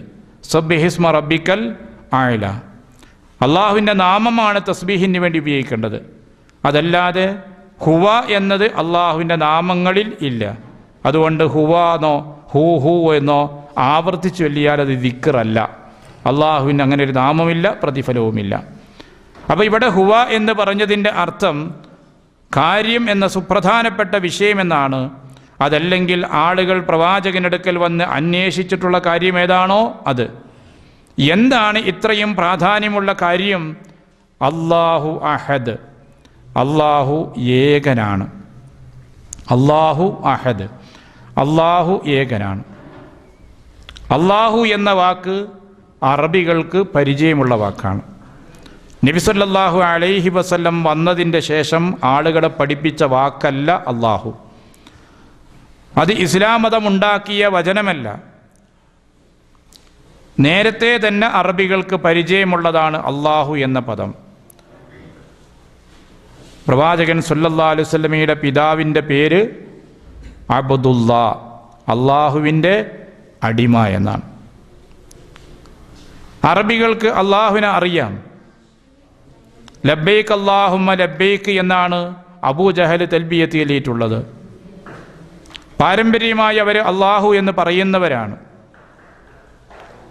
പരമേശ്വരൻ എന്നോ ഗോഡ് എന്നോ യഹോവ എന്നോ അത്തരം പദങ്ങളെല്ലാം മറ്റ് മതവിഭാഗങ്ങളും ഭാഷക്കാരും ഉപയോഗിക്കുമ്പോൾ അറബ് ജനത പ്രപഞ്ചനാഥനായ സൃഷ്ടാവായ ദൈവത്തെ കുറിക്കുവാൻ ഉപയോഗിച്ചിരുന്ന വാക്കാണ് അള്ളാഹു എന്നുള്ളത്. ഞാൻ സൂചിപ്പിച്ചത് അള്ളാഹ് എന്ന പദം ഇസ്ലാം ഉണ്ടാക്കിയതോ മുസ്ലിങ്ങളുടെ ദൈവമോ കുലദൈവമോ ഗോത്രദൈവമോ അറബികളുടെ ദൈവമോ അല്ല. മറിച്ച് ഈ പ്രപഞ്ചത്തെ സൃഷ്ടിച്ചൊരു നാഥനുണ്ട്, ശക്തിയുണ്ട് എന്ന് എല്ലാവരും വിശ്വസിക്കുന്നുണ്ട്. ആ ദൈവത്തെ കുറിക്കുവാൻ വേണ്ടി അറബിയിൽ പറയുന്ന വാക്കാണ് അള്ളാഹു. ആ ദൈവത്തെ മാത്രമാണ് അതുകൊണ്ട് ഉദ്ദേശിക്കുന്നത്. അതാണ് അള്ളാഹുവിൻ്റെ മറ്റൊരു സവിശേഷത. ദൈവം എന്ന വാക്ക് ഒരുപക്ഷേ സാർവത്രികമായി ഉപയോഗിക്കാം. പ്രപഞ്ചനാഥനായ സൃഷ്ടാവിനെക്കുറിച്ച് ദൈവമെന്ന് പറയാം. ഒരുപക്ഷേ നമുക്ക് മുമ്പിൽ കാണുന്ന ഒരു മനുഷ്യൻ, ആ സ്വാമി, അല്ലെങ്കിൽ മുന്നിൽ സ്ഥാപിച്ചിട്ടുള്ള ഏതെങ്കിലും കല്ല്, മരം, അതിനെയൊക്കെ ആളുകൾ ദൈവമാണെന്ന് പറഞ്ഞേക്കാം. പക്ഷെ അള്ളാഹു എന്ന് പറയുന്നത് അള്ളാഹുവിൻ്റെ മാത്രമാണ്, പ്രപഞ്ചനാഥനായ സൃഷ്ടാവിൻ്റെ മാത്രമാണ്. മറ്റൊരു ശക്തിക്കോ വ്യക്തിക്കോ അള്ളാഹു എന്ന് ഉപയോഗിക്കുന്നില്ല. ഖുലിദുർ അബിദുർ റഹ്മാൻ അയ്യമ്മാ തദഉ ഫലഹുൽ അസ്മാഉൽ ഹുസ്ന. നിങ്ങൾ അള്ളാഹ് എന്ന് വിളിച്ചോളൂ, അല്ലെങ്കിൽ റഹ്മാൻ എന്ന് വിളിച്ചോളൂ, എല്ലാം അള്ളാഹുവിൻ്റെ നാമമാണ്. രണ്ടും അള്ളാഹുവിൻ്റെ മാത്രമുള്ളതാണ്. അതുകൊണ്ട് അള്ളാഹു എന്നുള്ള നാമം അറബ് സമൂഹത്തിൽ ആർക്കും ഉണ്ടായിരുന്നില്ല. ഇസ്ലാമിൻ്റെ മുമ്പുമില്ല, ഇസ്ലാമിൻ്റെ ശേഷവുമില്ല. അതേപോലെ റഹ്മാൻ എന്നുള്ള നാമം ആർക്കും നൽകാറില്ല. അബ്ദുല്ലാ എന്ന നാമം ഉണ്ടാകാം, അബ്ദുറഹ്മാൻ എന്ന നാമം ഉണ്ടാകാം. പക്ഷെ റഹ്മാൻ എന്നൊരു വ്യക്തിക്ക് നാമം നൽകപ്പെടുകയില്ല. അള്ളാഹു എന്ന ഒരു വ്യക്തിക്ക് പേര് നിശ്ചയിക്കുകയില്ല. കാരണം അള്ളാഹു എന്നുള്ളത് അള്ളാഹുവിന് മാത്രം അർഹതപ്പെട്ടതാണെന്നുള്ള ധാരണ എല്ലാ കാലത്തുമുള്ള സമൂഹത്തിലുണ്ടായിരുന്നു. അള്ളാഹു എന്ന നാമം ഉണ്ടായത് അൽ ഇലാഹ് എന്നതാണ് അള്ളാഹു എന്നായി പ്രയോഗിച്ചു വന്നിട്ടുള്ളത്. ഇലാഹി എന്ന നാമം നിഷ്പന്നമായിട്ടുള്ള പദങ്ങളും അതിൻ്റെ വിവരണങ്ങളും പണ്ഡിതന്മാർ വിശദീകരിച്ചിട്ടുണ്ട്. അതിൽ ശ്രദ്ധേയമായ ഒരാശയം സക്കൻതു ഇലൈഹി, ഞാൻ സമാധാനത്തിന് വേണ്ടി ചെല്ലുന്ന സ്ഥലം. ഒരു കൊച്ചുകുട്ടി തൻ്റെ മാതാവിൻ്റെ അടുക്കിലേക്ക് എങ്ങനെയാണോ സമാധാനത്തിന് വേണ്ടി, അഭയത്തിന് വേണ്ടി ഓടിച്ചെല്ലുന്നത്, അതേപോലെ എനിക്ക് അഭയം തേടാനുള്ള, ശാന്തി തേടാനുള്ള കേന്ദ്രമാണ് അള്ളാഹു. ഈ ആശയമാണ് അതിൻ്റെ അർത്ഥം ധ്വനിപ്പിക്കുന്ന ഒരു കാര്യം. രണ്ടാമത്തത്, ഇലാഹ് എന്ന പദത്തിനുള്ളത് അള്ളാഹുവിനെപ്പറ്റി ആലോചിക്കുകയും പഠിക്കുകയും ചെയ്യുമ്പോൾ മനുഷ്യൻ്റെ ചിന്തകളും ബുദ്ധിയുമൊക്കെ പരിഭ്രമത്തിലേക്ക് എത്തുകയാണ്. നേരത്തെ സൂചിപ്പിച്ച പോലെ കൃത്യമായും സമ്പൂർണമായും മനുഷ്യൻ്റെ ബുദ്ധിക്ക് മനസ്സിലാക്കാൻ കഴിയാത്ത, മനുഷ്യൻ്റെ ബുദ്ധിയുടെ പരിമിതി ബോധ്യപ്പെടുത്തുന്ന ഒന്നാണ് അള്ളാഹു. ഈ ആശയവും ഈ പദത്തിന് വേണ്ടി പണ്ഡിതന്മാർ നൽകിയിട്ടുണ്ട്. ഏതാണെങ്കിലും ശരി, തൻ്റെ ആരാധനകളും വണക്കങ്ങളും തൻ്റെ മനസ്സിൻ്റെ അഭയവും തൻ്റെ മനസ്സിനുള്ള എല്ലാ താല്പര്യങ്ങളും സമർപ്പിക്കുവാനുള്ള ഒരു കേന്ദ്രം എന്ന അർത്ഥത്തിലാണ് അള്ളാഹു എന്ന പദം അതിൻ്റെ ഉൽപ്പത്തിശാസ്ത്രമനുസരിച്ച് പണ്ഡിതന്മാർ വിശദീകരിച്ചിട്ടുള്ളത്. അള്ളാഹു അഹദ്, അള്ളാഹു ഏകനാണ്. നമുക്കറിയാവുന്നൊരു പദമാണ് വാഹിദ്. വാഹിദ്, ഇസ്നാൻ, സലാസ, എല്ലാവർക്കും അറിയുന്ന എണ്ണമാണത്. വാഹിദ് എന്ന പദത്തേക്കാളും കൂടുതൽ ആശയ സ്ഫുടതയുള്ളതും ആശയവൈപുല്യമുള്ളതും സവിശേഷതകൾ ഉൾക്കൊള്ളുന്നത് വാക്കുമാണ് അഹദ് എന്ന്. ഇപ്പോൾ വീട്ടിൽ ആരുമില്ല എന്ന് അറബിയിൽ പറയുമ്പോൾ മാ ഫിദ്ദാരി അഹദുൻ എന്നാ പറയുക, വീട്ടിൽ ആരുമില്ല എന്ന്. അതേസമയത്ത് മാ ഫിദ്ദാരി വാഹിദുൻ എന്ന് പ്രയോഗിച്ചാൽ വീട്ടിൽ ഒരാളില്ല, ഒരു പക്ഷേ രണ്ടാളുണ്ടാകാം. ആ ഒരാശയം അതിന് വരുന്നുണ്ട്. നേരെ മറിച്ച് മാഫിദ്ദാരി അഹദുൻ എന്ന് പറഞ്ഞാൽ വീട്ടിൽ ആരും ഇല്ല എന്നാണ്. പൂർണ്ണമായ നിഷേധമാണ്. ഇവിടെ അന്വേഷിക്കേണ്ട ആവശ്യമേ ഇല്ല എന്ന് തീർത്ത് പറയുകയാണ്. അതാണ് അഹദും വാഹിദും തമ്മിൽ ഭാഷാപ്രയോഗമനുസരിച്ച് വരുന്ന ഒരു വ്യത്യാസം. അത്തരത്തിൽ അള്ളാഹുവിനെ സംബന്ധിച്ച് അഹദ് എന്ന് പറയുമ്പോൾ അള്ളാഹുവിൻ്റെ ഏകത്വം പൂർണ്ണമായ അർത്ഥത്തിൽ ഉൾക്കൊള്ളുന്നു. സമ്പൂർണമായ ഏകത്വമാണ് അള്ളാഹുവിനുള്ളത്. ഏതെങ്കിലും തരത്തിലുള്ള ഒരു ബഹുത്വത്തിൻ്റെ സാധ്യത അള്ളാഹുവിനെ സംബന്ധിച്ചിടത്തോളമില്ല. അള്ളാഹുവിൻ്റെ സത്തയിൽ ബഹുത്വമില്ല. ക്രൈസ്തവരും അതുപോലുള്ള ചില ആളുകളും വിശ്വസിക്കുന്നത് പോലെ ദൈവിക സത്ത മൂന്നായിട്ട് ഭാഗിക്കപ്പെടുന്ന ഒരു സത്തയല്ല. അങ്ങനെ സത്തയിൽ ബഹുത്വമില്ല. അള്ളാഹുവിൻ്റെ സിഫാത്തുകൾ, അവൻ്റെ ഗുണനാമ വിശേഷണങ്ങളിൽ യാതൊരു തരത്തിലുള്ള ബഹുത്വമില്ല. അവൻ്റെ ഗുണങ്ങൾ അവന് മാത്രമുള്ളതാണ്. ആ ഗുണത്തിൽ ലോകത്തൊരാൾക്കും പങ്കാവാൻ സാധ്യതയില്ല. അവൻ്റെ കർമ്മങ്ങൾ, പ്രവർത്തനങ്ങൾ അവൻ മാത്രം നിർവഹിക്കുന്നതാണ്. അതിൽ മറ്റൊരാൾക്ക് പങ്കില്ല. അവൻ്റേതായ നാമങ്ങൾ അവന് മാത്രം അർഹതപ്പെട്ടതാണ്. ആ നാമങ്ങൾ അവനെ സംബന്ധിച്ച് മനസ്സിലാക്കപ്പെടുന്നത് പോലെ ലോകത്തൊരാൾക്കും ആ നാമങ്ങൾ ആ അർത്ഥത്തിൽ വിലയിരുത്തുവാനോ പരാമർശിക്കുവാനോ പാടില്ല. ഇത്തരത്തിൽ അള്ളാഹുവിന് മാത്രമുള്ളതാണ് ഇക്കാര്യങ്ങളെല്ലാം. ഒരു തരത്തിലുള്ള ബഹുത്വവും അള്ളാഹുവിനില്ല എന്ന ആശയമാണ് അഹദ് എന്ന് പറയുമ്പോൾ ഉണ്ടാകുന്നത്. അതാണ് ഏകദൈവ വിശ്വാസം എന്ന് നമ്മൾ ചുരുക്കി പറയുന്നത്. അപ്പോൾ തൗഹീദാണ് അള്ളാഹു അഹദ് എന്ന് പറയുമ്പോൾ ഉദ്ദേശിക്കപ്പെടുന്നത്. അള്ളാഹുവിൻ്റെ ഏകത്വം നമ്മളെ ബോധ്യപ്പെടുത്തുകയാണ് ചെയ്യുന്നത്. ലോകത്ത് വലിയ ഒരു ജനവിഭാഗം വിശ്വസിക്കുന്നത് ഈ ഏകത്വത്തിന് എതിരാണ്. ഷിർക്കാണ്, ബഹുദൈവ വിശ്വാസമാണ് ലോക ജനതയിൽ മഹാഭൂരിപക്ഷത്തിൻ്റെയും മനസ്സിലും ജീവിതത്തിലും അവർ സ്വീകരിച്ചു വരുന്നത്.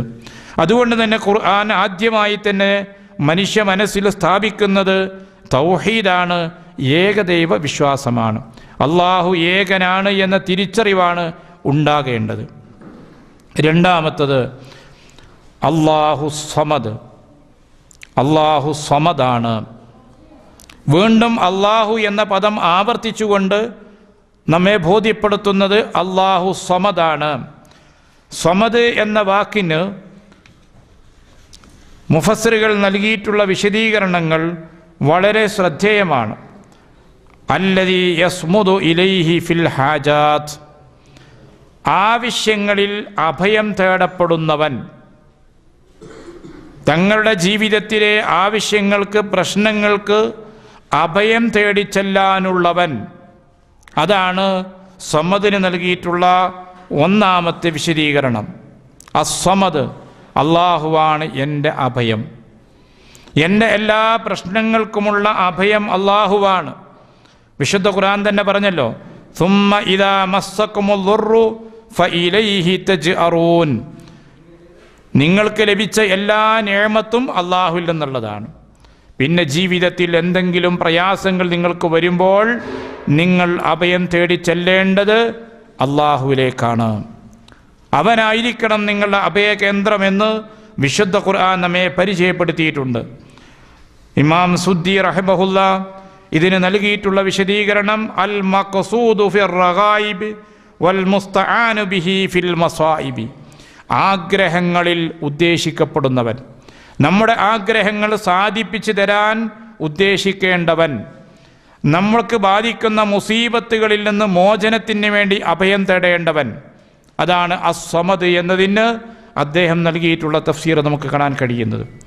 അപ്പോൾ ഒന്നാമത്തത് അള്ളാഹു സമദാണെന്ന് പറയുമ്പോൾ ഒരു മുഅ്മിനായ മനുഷ്യൻ വിശ്വസിക്കേണ്ടത്, നാം മനസ്സിലാക്കേണ്ടത്, അള്ളാഹുവാണ് എൻ്റെ അഭയകേന്ദ്രം.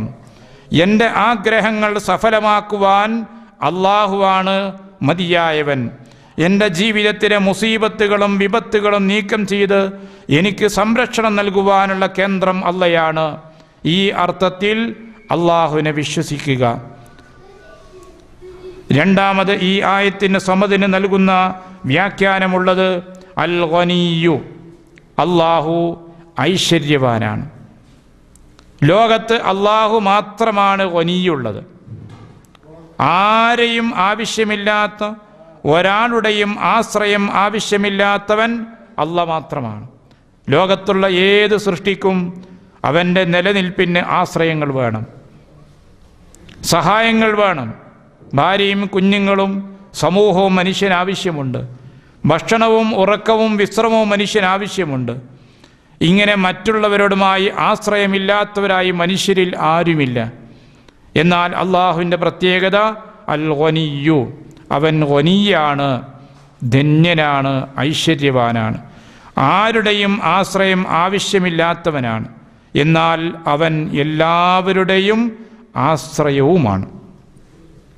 ഈ രണ്ട് ആശയങ്ങളും ഉൾക്കൊള്ളുന്നതാണ് സമദ് എന്ന വാക്ക്. ഖുർആൻ തന്നെ പറഞ്ഞു, അൻതുമുൽ ഫുഖറാഉ ഇലല്ലാഹ്, നിങ്ങളെല്ലാം അള്ളാഹുവിലേക്ക് ആവശ്യമുള്ളവരാണ്. അല്ലാഹു ഹുവൽ ഗനിയ്യു, അവൻ ഐശ്വര്യവാനാണ്, ധന്യനാണ്. അപ്പോൾ ലോകത്തൊരു സൃഷ്ടിയെയും ആശ്രയമില്ലാത്തവനും എല്ലാ സൃഷ്ടികളുടെയും ആശ്രയവുമായിട്ടുള്ളവൻ അള്ളാഹുവാണ്. ഇതാണ് ഈ വാക്ക് നൽകുന്ന സമദ് നൽകുന്ന രണ്ടാമത്തെ ആശയം. മൂന്നാമത്തത് സമദ് എന്നതിന് നൽകിയിട്ടുള്ള അൽ കാമിൽ, ഒരു ന്യൂനതയും കുറവുമില്ലാത്ത, എല്ലാ കാര്യത്തിലും സമ്പൂർണതയിലെത്തിയിട്ടുള്ളവൻ. അധികാരത്തിൽ, നേതൃത്വത്തിൽ, കഴിവിൽ, ജ്ഞാനത്തിൽ, ഏത് മേഖലയുണ്ടോ അതിലെല്ലാം സമ്പൂർണതയുള്ളവൻ അല്ലാഹ് മാത്രമാണ്. ലോകത്താരും പൂർണ്ണരല്ല. എല്ലാവർക്കും കുറവുകളുണ്ട്, എല്ലാവർക്കും ന്യൂനതകളുണ്ട്. അതിൽ നിന്ന് മോചനം ഒരു സൃഷ്ടിക്കുമില്ല. കാരണം എല്ലാവരും ജനിക്കുന്നവരാണ്, ജനിക്കുന്നവരൊക്കെ മരിക്കുന്നവരാണ്. ജനിമൃതികൾക്കിടയിലുള്ള ജീവിതത്തിൽ മറ്റുള്ളവരുടെ ആശ്രയം നമുക്ക് വേണ്ടി വരുന്നു, മറ്റുള്ളവരുടെ സഹായങ്ങൾ സ്വീകരിക്കേണ്ടി വരുന്നു. നമ്മുടെ കുറവുകൾ പരിഹരിക്കുവാൻ മറ്റുള്ളവരെ നാം സ്വീകരിക്കേണ്ടി വരുന്നു. ഇങ്ങനെ കുറവുകളും ന്യൂനതകളും ഉള്ളവരാണ് ലോകത്തുള്ള എല്ലാ സൃഷ്ടികളും. ഇപ്പോൾ എന്ത് ബോധ്യപ്പെട്ടു? അള്ളാഹുവാണ് ഏകനെന്ന് പറഞ്ഞു. ആ ഏകനായ അള്ളാഹുവിനെ മാത്രമേ ആരാധിക്കാവൂ എന്നതാണ് ലാ ഇലാഹ ഇല്ലല്ലാഹ്. എന്തുകൊണ്ട് അള്ളാഹുവിനെ മാത്രം ആരാധിക്കണം? അള്ളാഹുവാണ് സമദ്. എല്ലാ അർത്ഥത്തിലും സമ്പൂർണതയുള്ളവൻ അല്ലാഹ് മാത്രമാണ്. ലോകത്താരും സമ്പൂർണരല്ല. ഒരു ന്യൂനതയും ഇല്ലാത്തവൻ അല്ലാഹ് മാത്രമാണ്. ലോകത്ത് എല്ലാവർക്കും കുറവുകളുണ്ട്. ആരുടെയും ആശ്രയം ആവശ്യമില്ലാത്തവൻ അല്ലാഹയാണ്. ലോകത്തുള്ള എല്ലാവരും അള്ളാഹുവിനെ ആശ്രയിക്കുന്നവരാണ്. ലോകത്തുള്ള എല്ലാ ആളുകളുടെയും ജീവിതത്തിൻ്റെ പ്രശ്നങ്ങൾ വരുമ്പോൾ അഭയം തേടി ചെല്ലാൻ പറ്റുന്നവൻ അല്ലാഹയാണ്. ലോകത്ത് മറ്റൊരാളും അങ്ങനെയില്ല. അതുകൊണ്ട് ലോകത്തൊരാൾക്കും ദൈവമാകാൻ യോഗ്യതയില്ല. ലോകത്തൊരാൾക്കും ദൈവമാകാൻ യോഗ്യതയില്ല. കാരണം ലോകത്താരും തന്നെ അഹദല്ല, ലോകത്ത് ആരും സമദല്ല. അതുകൊണ്ട് അള്ളാഹുവിൻ്റെ പുറമെ ഈ പ്രപഞ്ചത്തിൽ ആരെ ദൈവമായി സങ്കല്പിക്കുന്നുവോ അതെല്ലാം വ്യാജ ദൈവമാണ്. ദൈവമാകാൻ ഒരു യോഗ്യതയുമില്ല. അവൻ ആശ്രയിക്കുന്നത് അള്ളാഹുവിനെയാണ്. അവന് ജീവൻ നൽകിയത് അള്ളാഹുവാണ്. ഇനി മരണം അവന് സംഭവിക്കുന്നുണ്ട്. മരണത്തിൽ നിന്ന് രക്ഷപ്പെടാൻ അവന് സാധ്യമല്ല. രോഗങ്ങളും പ്രയാസങ്ങളും അവന് വരുന്നുണ്ട്. ആ ഘട്ടത്തിൽ അവൻ അള്ളാഹുവിനെ ആശ്രയിക്കുകയും ചെയ്യുന്നുണ്ട്. ഇങ്ങനെ ജീവിതത്തിൽ ഇപ്പറഞ്ഞ എല്ലാ കുറവുകളും പോരായ്മകളും ആശ്രയങ്ങൾ ആവശ്യമുള്ളവരുമാണ് ലോകത്തുള്ള എല്ലാ മനുഷ്യരും. അതുകൊണ്ട് ലോകത്ത് ദൈവമായി, പ്രാർത്ഥനാ കേന്ദ്രങ്ങളായി ജനങ്ങൾ ആരെ ആശ്രയിക്കുന്നുവോ അവരാരും തന്നെ ആശ്രയിക്കാൻ കേന്ദ്രമല്ല. മറിച്ച് സർവരുടെയും ആശ്രയം അല്ലാഹയാണ്. അതുകൊണ്ട് അള്ളാഹുവിനെ മാത്രം ആരാധിക്കണം, അള്ളാഹുവിനെ മാത്രം പ്രാർത്ഥിക്കണം. കാരണം അല്ലാഹയാണ് സമദ്. നമ്മുടെ ജീവിതത്തിൽ മുസീബത്തുണ്ടാകുമ്പോൾ അതിൽ നിന്ന് രക്ഷിക്കാൻ കഴിയുന്നവൻ സമദാണ്. നമ്മുടെ ആഗ്രഹങ്ങൾ സമർപ്പിക്കുവാനും അത് പരിഹരിച്ചു തരാനും കഴിവുള്ളവനാണ് സമദ്. അതുകൊണ്ട് അള്ളാഹുവിനോട് മാത്രമായിരിക്കണം ആഗ്രഹങ്ങൾക്ക് വേണ്ടി പ്രാർത്ഥിക്കേണ്ടത്. അള്ളാഹുവിനോട് മാത്രമായിരിക്കണം മുസീബത്തുകളിൽ നിന്ന് മോചനത്തിന് വേണ്ടി സഹായം തേടേണ്ടത്. അള്ളാഹു അല്ലാത്ത ഒരു വ്യക്തിയോട്, ഒരു ശക്തിയോട്, ഒരു സൃഷ്ടിയോട് പ്രാർത്ഥിച്ചുകൂടാ. കാരണം സൃഷ്ടികളാരും സമദല്ല. ഇതാണ് ഖുർആൻ രണ്ടാമതായി സ്ഥാപിക്കുന്നത്. ഈ രണ്ട് വചനങ്ങളിലൂടെ ലോകത്ത് ദൈവവിശ്വാസ രംഗത്ത് വന്നിട്ടുള്ള ഏറ്റവും അപകടകരമായ രണ്ട് ആശയങ്ങളെ ഖുർആൻ കൃത്യമായും മനുഷ്യന് മുമ്പിൽ ബോധ്യപ്പെടുത്തി കഴിഞ്ഞു. എന്നിട്ട് ഖുർആൻ പറയുന്നു, ലം യലിദ് വലം യൂലദ്. ലം യലിദ്, അവൻ ആർക്കും ജന്മം നൽകിയിട്ടില്ല. അള്ളാഹു ആർക്കും ജന്മം നൽകിയിട്ടില്ല. വലം യൂലദ്, അവൻ ജനിക്കപ്പെട്ടവനല്ല, അവനൊരു പിതാവുമില്ല. രണ്ട് കാര്യങ്ങൾ കൂടി ഖുർആൻ ഇവിടെ പ്രഖ്യാപിക്കുകയാണ്. ഈ രണ്ട് കാര്യങ്ങൾ പറയാനുള്ള കാരണം സമൂഹത്തിൽ ഉള്ള വിശ്വാസം നിരാകരിക്കുകയാണ്. ഈസാ നബി അലൈഹിസ്സലാത്തു വസ്സലാമിനെ സംബന്ധിച്ച് ദൈവപുത്രനാണെന്ന് വിശ്വസിക്കുന്ന ക്രിസ്ത്യാനികൾ, ഉസൈർ നബി അലൈഹിസ്സലാമിനെ സംബന്ധിച്ച് ഇബ്നുല്ലാ, അള്ളാഹുവിൻ്റെ പുത്രനാണെന്ന് വിശ്വസിക്കുന്ന യഹൂദന്മാർ, ബനാത്തുള്ള, മലക്കുകൾ അള്ളാഹുവിൻ്റെ പെൺമക്കളാണെന്ന് വിശ്വസിക്കുന്ന അറബ് ജനത, ഈ ദൈവപുത്ര വിശ്വാസം ഖുർആൻ അവതരിക്കുന്ന കാലത്ത് സമൂഹത്തിലുണ്ട്. വലിയ മാറ്റമൊന്നുമില്ലാത്ത രീതിയിൽ ഇന്ത്യൻ സംസ്കാരത്തിലും ഗ്രീക്ക് സംസ്കാരത്തിലുമൊക്കെ ദേവലോകത്തെക്കുറിച്ച് പരിചയപ്പെടുത്തുമ്പോൾ ദൈവത്തിൻ്റെ സന്താനങ്ങൾ ഉണ്ടാകുന്നതും സന്താനങ്ങൾക്ക് സന്താനമുണ്ടാകുന്നതുമായ കഥകളെല്ലാം നമുക്ക് പരിചയപ്പെടുത്തുന്നുണ്ട്. ഇങ്ങനെ ദൈവത്തിന് സന്താനങ്ങൾ ജനിച്ചു എന്ന് വിശ്വസിക്കുന്നവർ ഉണ്ട്. ദൈവം സന്താനത്തെ സ്വീകരിച്ചു എന്ന് വിശ്വസിക്കുന്നവരുണ്ട്. ചില ആളുകളെ ദൈവം സന്താനത്തിൻ്റെ ഉന്നത പദവിയിലേക്ക് ഉയർത്തി എന്ന് വിശ്വസിക്കുന്നവരുണ്ട്. ഏത് തരത്തിലുള്ള വിശ്വാസത്തെയും ഖുർആൻ നിരാകരിക്കുകയാണ്, നിഷേധിക്കുകയാണ് ചെയ്യുന്നത്. ആദ്യം പറഞ്ഞു ലം യലിദ്, അള്ളാഹു ആർക്കും ജന്മം നൽകിയിട്ടില്ല. അതുകൊണ്ട് തന്നെ ലോകത്ത് ഒരാളും ദൈവത്തിൻ്റെ പുത്രനായില്ല. ആരെ സംബന്ധിച്ചും ദൈവപുത്രനാണെന്ന് പറഞ്ഞുകൂടാ. ഒരു പുത്രൻ്റെ ആവശ്യമുണ്ടാകുന്നത് വാർദ്ധക്യഘട്ടത്തിലെത്തുമ്പോൾ സഹായിക്കുവാനും സേവനത്തിനുമൊക്കെയാണ്. അത്തരത്തിൽ അള്ളാഹുവിനെ സംബന്ധിച്ചിടത്തോളം അവൻ സമതാണ്, സമ്പൂർണനാണ്, ധന്യനാണ്, ഐശ്വര്യവാനാണ്. തനിക്ക് ഒരു ഘട്ടം വരുമ്പോൾ മറ്റൊരാളെ സഹായമുണ്ടാകണമെന്ന നിലക്ക് ഒരു സന്താനത്തെ അവൻ ആഗ്രഹിക്കേണ്ടത് വരുന്നില്ല. തൻ്റെ അനന്തരാവകാശം ഇവിടെ നിലനിൽക്കണമല്ലോ. അതുകൊണ്ട് ഒരു അനന്തരാവകാശത്തിന് വേണ്ടിയും ഒരു സന്താനം സ്വീകരിക്കുന്ന മനുഷ്യന്മാർക്കുണ്ട്. പടച്ചോന് അതിൻ്റെ ആവശ്യമില്ല. അതുകൊണ്ട് തന്നെ റബ്ബിന് സന്താനമില്ല. എന്നാൽ സ്വയം ജന്മം നൽകിയിട്ടില്ലെങ്കിലും ആരെയെങ്കിലും സന്താനമായി തിരഞ്ഞെടുത്തിട്ടുണ്ടോ? സമൂഹത്തിൽ അങ്ങനെയുണ്ടല്ലോ, വളർത്തുപുത്രന്മാരൊക്കെയുണ്ട്. സ്വന്തം സന്താനമല്ല, തറവാട് ഒന്നായിരിക്കില്ല, എങ്കിലും സ്വന്തം മകനായി സ്വീകരിച്ചു പോകുന്ന സമ്പ്രദായം സമൂഹത്തിലുണ്ട്. ഖുർആൻ അതും നിരാകരിച്ചു. ലം യത്തഖിദ് വലദൻ, അള്ളാഹു ആരെയും സന്താനമായി നിശ്ചയിച്ചിട്ടുമില്ല. ഏതെങ്കിലും ഒരാൾ അള്ളാഹു സന്താനം എന്നവർക്ക് അധികാരം കൊടുത്തുകൊണ്ട് നീ എൻ്റെ മകനെ പോലെയാണെന്ന് പറഞ്ഞിട്ടില്ല. അതല്ലെങ്കിൽ അള്ളാഹു സന്താനം എന്ന നാമകരണം കൊടുക്കുന്നില്ല. അതുമല്ലെങ്കിൽ വളർത്തുപുത്രനായി കൊണ്ടെങ്കിലും ഒരാളെ സന്താനമായി തിരഞ്ഞെടുക്കുക, ഇതൊന്നും റബ്ബിൻ്റെ ഭാഗത്തുനിന്നില്ല. ഇതെല്ലാം സമൂഹത്തിൽ ആളുകൾ ചെയ്യുന്ന കാര്യങ്ങളാണ്. എന്നാൽ അത്തരത്തിലുള്ള സമ്പ്രദായത്തെയും സമൂഹത്തിലുള്ള തെറ്റായ വിശ്വാസങ്ങളെയും ഖുർആൻ തിരുത്തിക്കൊണ്ടാണ് ലം യലിദ് എന്ന് പ്രഖ്യാപിച്ചിട്ടുള്ളത്. വിശുദ്ധ ഖുർആൻ ഈ ആശയം പല സ്ഥലത്തും ആവർത്തിച്ച് പറയുന്നുണ്ട്. ബദീഉസ് സമാവാതി വൽ അർദ് വഇദാ ഖലാ അംറൻ ഫഇന്നമാ യഖൂലു ലഹു കുൻ ഫയകൂൻ വഖാലു ഇത്തഖദല്ലാഹു വലദ. ആളുകൾ പറയുന്നു അള്ളാഹു ഒരു സന്താനത്തെ സ്വീകരിച്ചിരിക്കുന്നു. സുബ്ഹാന, അള്ളാഹു അതിന് പരിശുദ്ധനാണ്.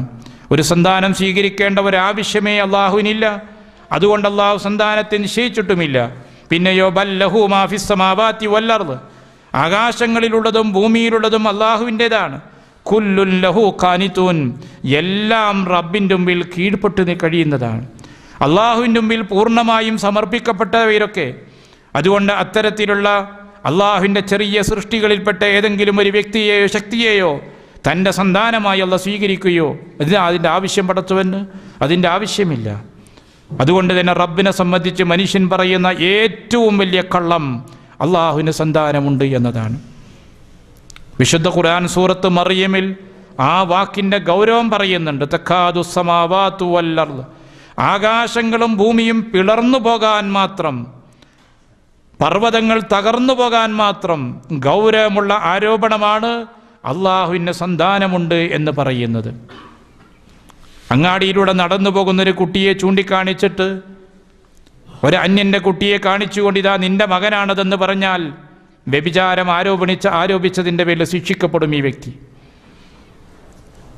പക്ഷേ പടച്ചവനെക്കുറിച്ചാണ് ആളുകൾ പറയുന്നത്. ഒരു സന്താനത്തിൻ്റെ ആവശ്യകതയില്ലാത്ത, അത്തരമൊരു സമീപനം സ്വീകരിക്കാത്ത, അള്ളാഹുവിൻ്റെ സൃഷ്ടികളിൽ വളരെ നിസ്സാരനായ ഒരു മനുഷ്യനെക്കുറിച്ച് പറയുന്നു ഈ മനുഷ്യൻ അള്ളാഹുവിൻ്റെ പുത്രനാണ്, അല്ലെങ്കിൽ ഈ മാലാഖമാർ അള്ളാഹുവിൻ്റെ പുത്രിമാരാണ്. ഇങ്ങനെയൊക്കെ ആളുകൾ പടച്ചവനെക്കുറിച്ച് പറയുമ്പോൾ അള്ളാഹുവിനെ സംബന്ധിച്ച് പറയുന്ന ആരോപണം വളരെ കടുത്തതും ധിക്കാരപൂർവമുള്ളതാണ് എന്ന് ഖുർആൻ ആവർത്തിച്ചുകൊണ്ട് ഓർമ്മിപ്പിക്കുന്നുണ്ട്. വലം യൂലദ്, അള്ളാഹുവിന് ഒരു പിതാവില്ല. ലോകത്ത് പൊതുവിൽ അങ്ങനെ വിശ്വസിക്കുന്ന മതവിഭാഗങ്ങൾ കുറവാണ്. ദൈവത്തിൻ്റെ സന്താനങ്ങളാണ് എന്ന് പറഞ്ഞുകൊണ്ട് വിശ്വസിക്കുന്ന തെറ്റായ ധാരണകളുള്ള സമൂഹങ്ങളുണ്ട്. എന്നാൽ അള്ളാഹുവിന് സന്താനത്തെക്കുറിച്ച് ആരോപിക്കുന്നത് പോലെ പിതാവുണ്ട് എന്ന് പറയുന്ന സമൂഹം പൊതുവെ ഉണ്ടായിട്ടില്ല. എന്നാൽ പോലും ഖുർആൻ അക്കാര്യം കൂടി പറഞ്ഞു. സന്താനമുണ്ടാകുമ്പോൾ ഇനി പിതാവുണ്ട് എന്നൊരാരോപണം ഉന്നയിക്കണ്ട. ആ രണ്ട് വശങ്ങളും നിരാകരിച്ചു. ഏതെങ്കിലും ഒരു കാലത്ത് അങ്ങനെ ഒരു വിശ്വാസം സമൂഹത്തിൽ വരാൻ സാധ്യതയുണ്ടെങ്കിലോ അതും മുൻകൂട്ടി ഖുർആൻ പ്രഖ്യാപിച്ചു കഴിഞ്ഞു, ദൈവത്തിനൊരു പിതാവില്ല എന്ന്. അതുകൊണ്ട് തന്നെ അള്ളാഹുവിനെ സംബന്ധിച്ച് വളരെ കൃത്യമായും ഖുർആൻ പ്രഖ്യാപിക്കുന്ന കാര്യം വലം യൂലദ്, അവനൊരു പിതാവില്ല, സന്താനവുമില്ല. വലം യകുല്ലഹു കുഫുവൻ അഹദ്, കുഫുവൻ എന്നും കുഫ്വൻ എന്നും കുഫ് അൻ എന്നും 3 തരത്തിലുള്ള ഖിറാഅത്തുണ്ട്. എല്ലാം ശരിയുമാണ്, എല്ലാം അർത്ഥം ഒന്ന് തന്നെയാണ്. വലം യകുല്ലഹു കുഫുവൻ അഹദ്, അള്ളാഹുവിന് തുല്യരായി ആരും ഇല്ല. അള്ളാഹുവിനോട് സമാനതപ്പെടുത്താൻ, തുല്യപ്പെടുത്തുവാൻ ലോകത്ത് ആരും ഇല്ല. ഇനി ആരും ബാക്കിയില്ല. ആരെയും ദൈവിക പീഠത്തിലേക്ക് ഇനി ഉയർത്താൻ സാധ്യമല്ല. കാരണം വലം യകുല്ലഹു കുഫുവൻ അഹദ്. മനുഷ്യ സമൂഹത്തിൽ സംഭവിച്ചിട്ടുള്ളത് എല്ലാ കാര്യത്തിലും അള്ളാഹുവിനോട് തുല്യത പുലർത്തുന്ന മറ്റൊരു ദൈവമുണ്ട്, മറ്റൊരു വ്യക്തിയുണ്ട് എന്ന് വിശ്വസിക്കുന്നവർ കുറവാണ്. അള്ളാഹുവിനെ പോലെ മറ്റൊരു അള്ളയുണ്ട് എന്ന് വിശ്വസിക്കുന്നവർ ഇല്ല.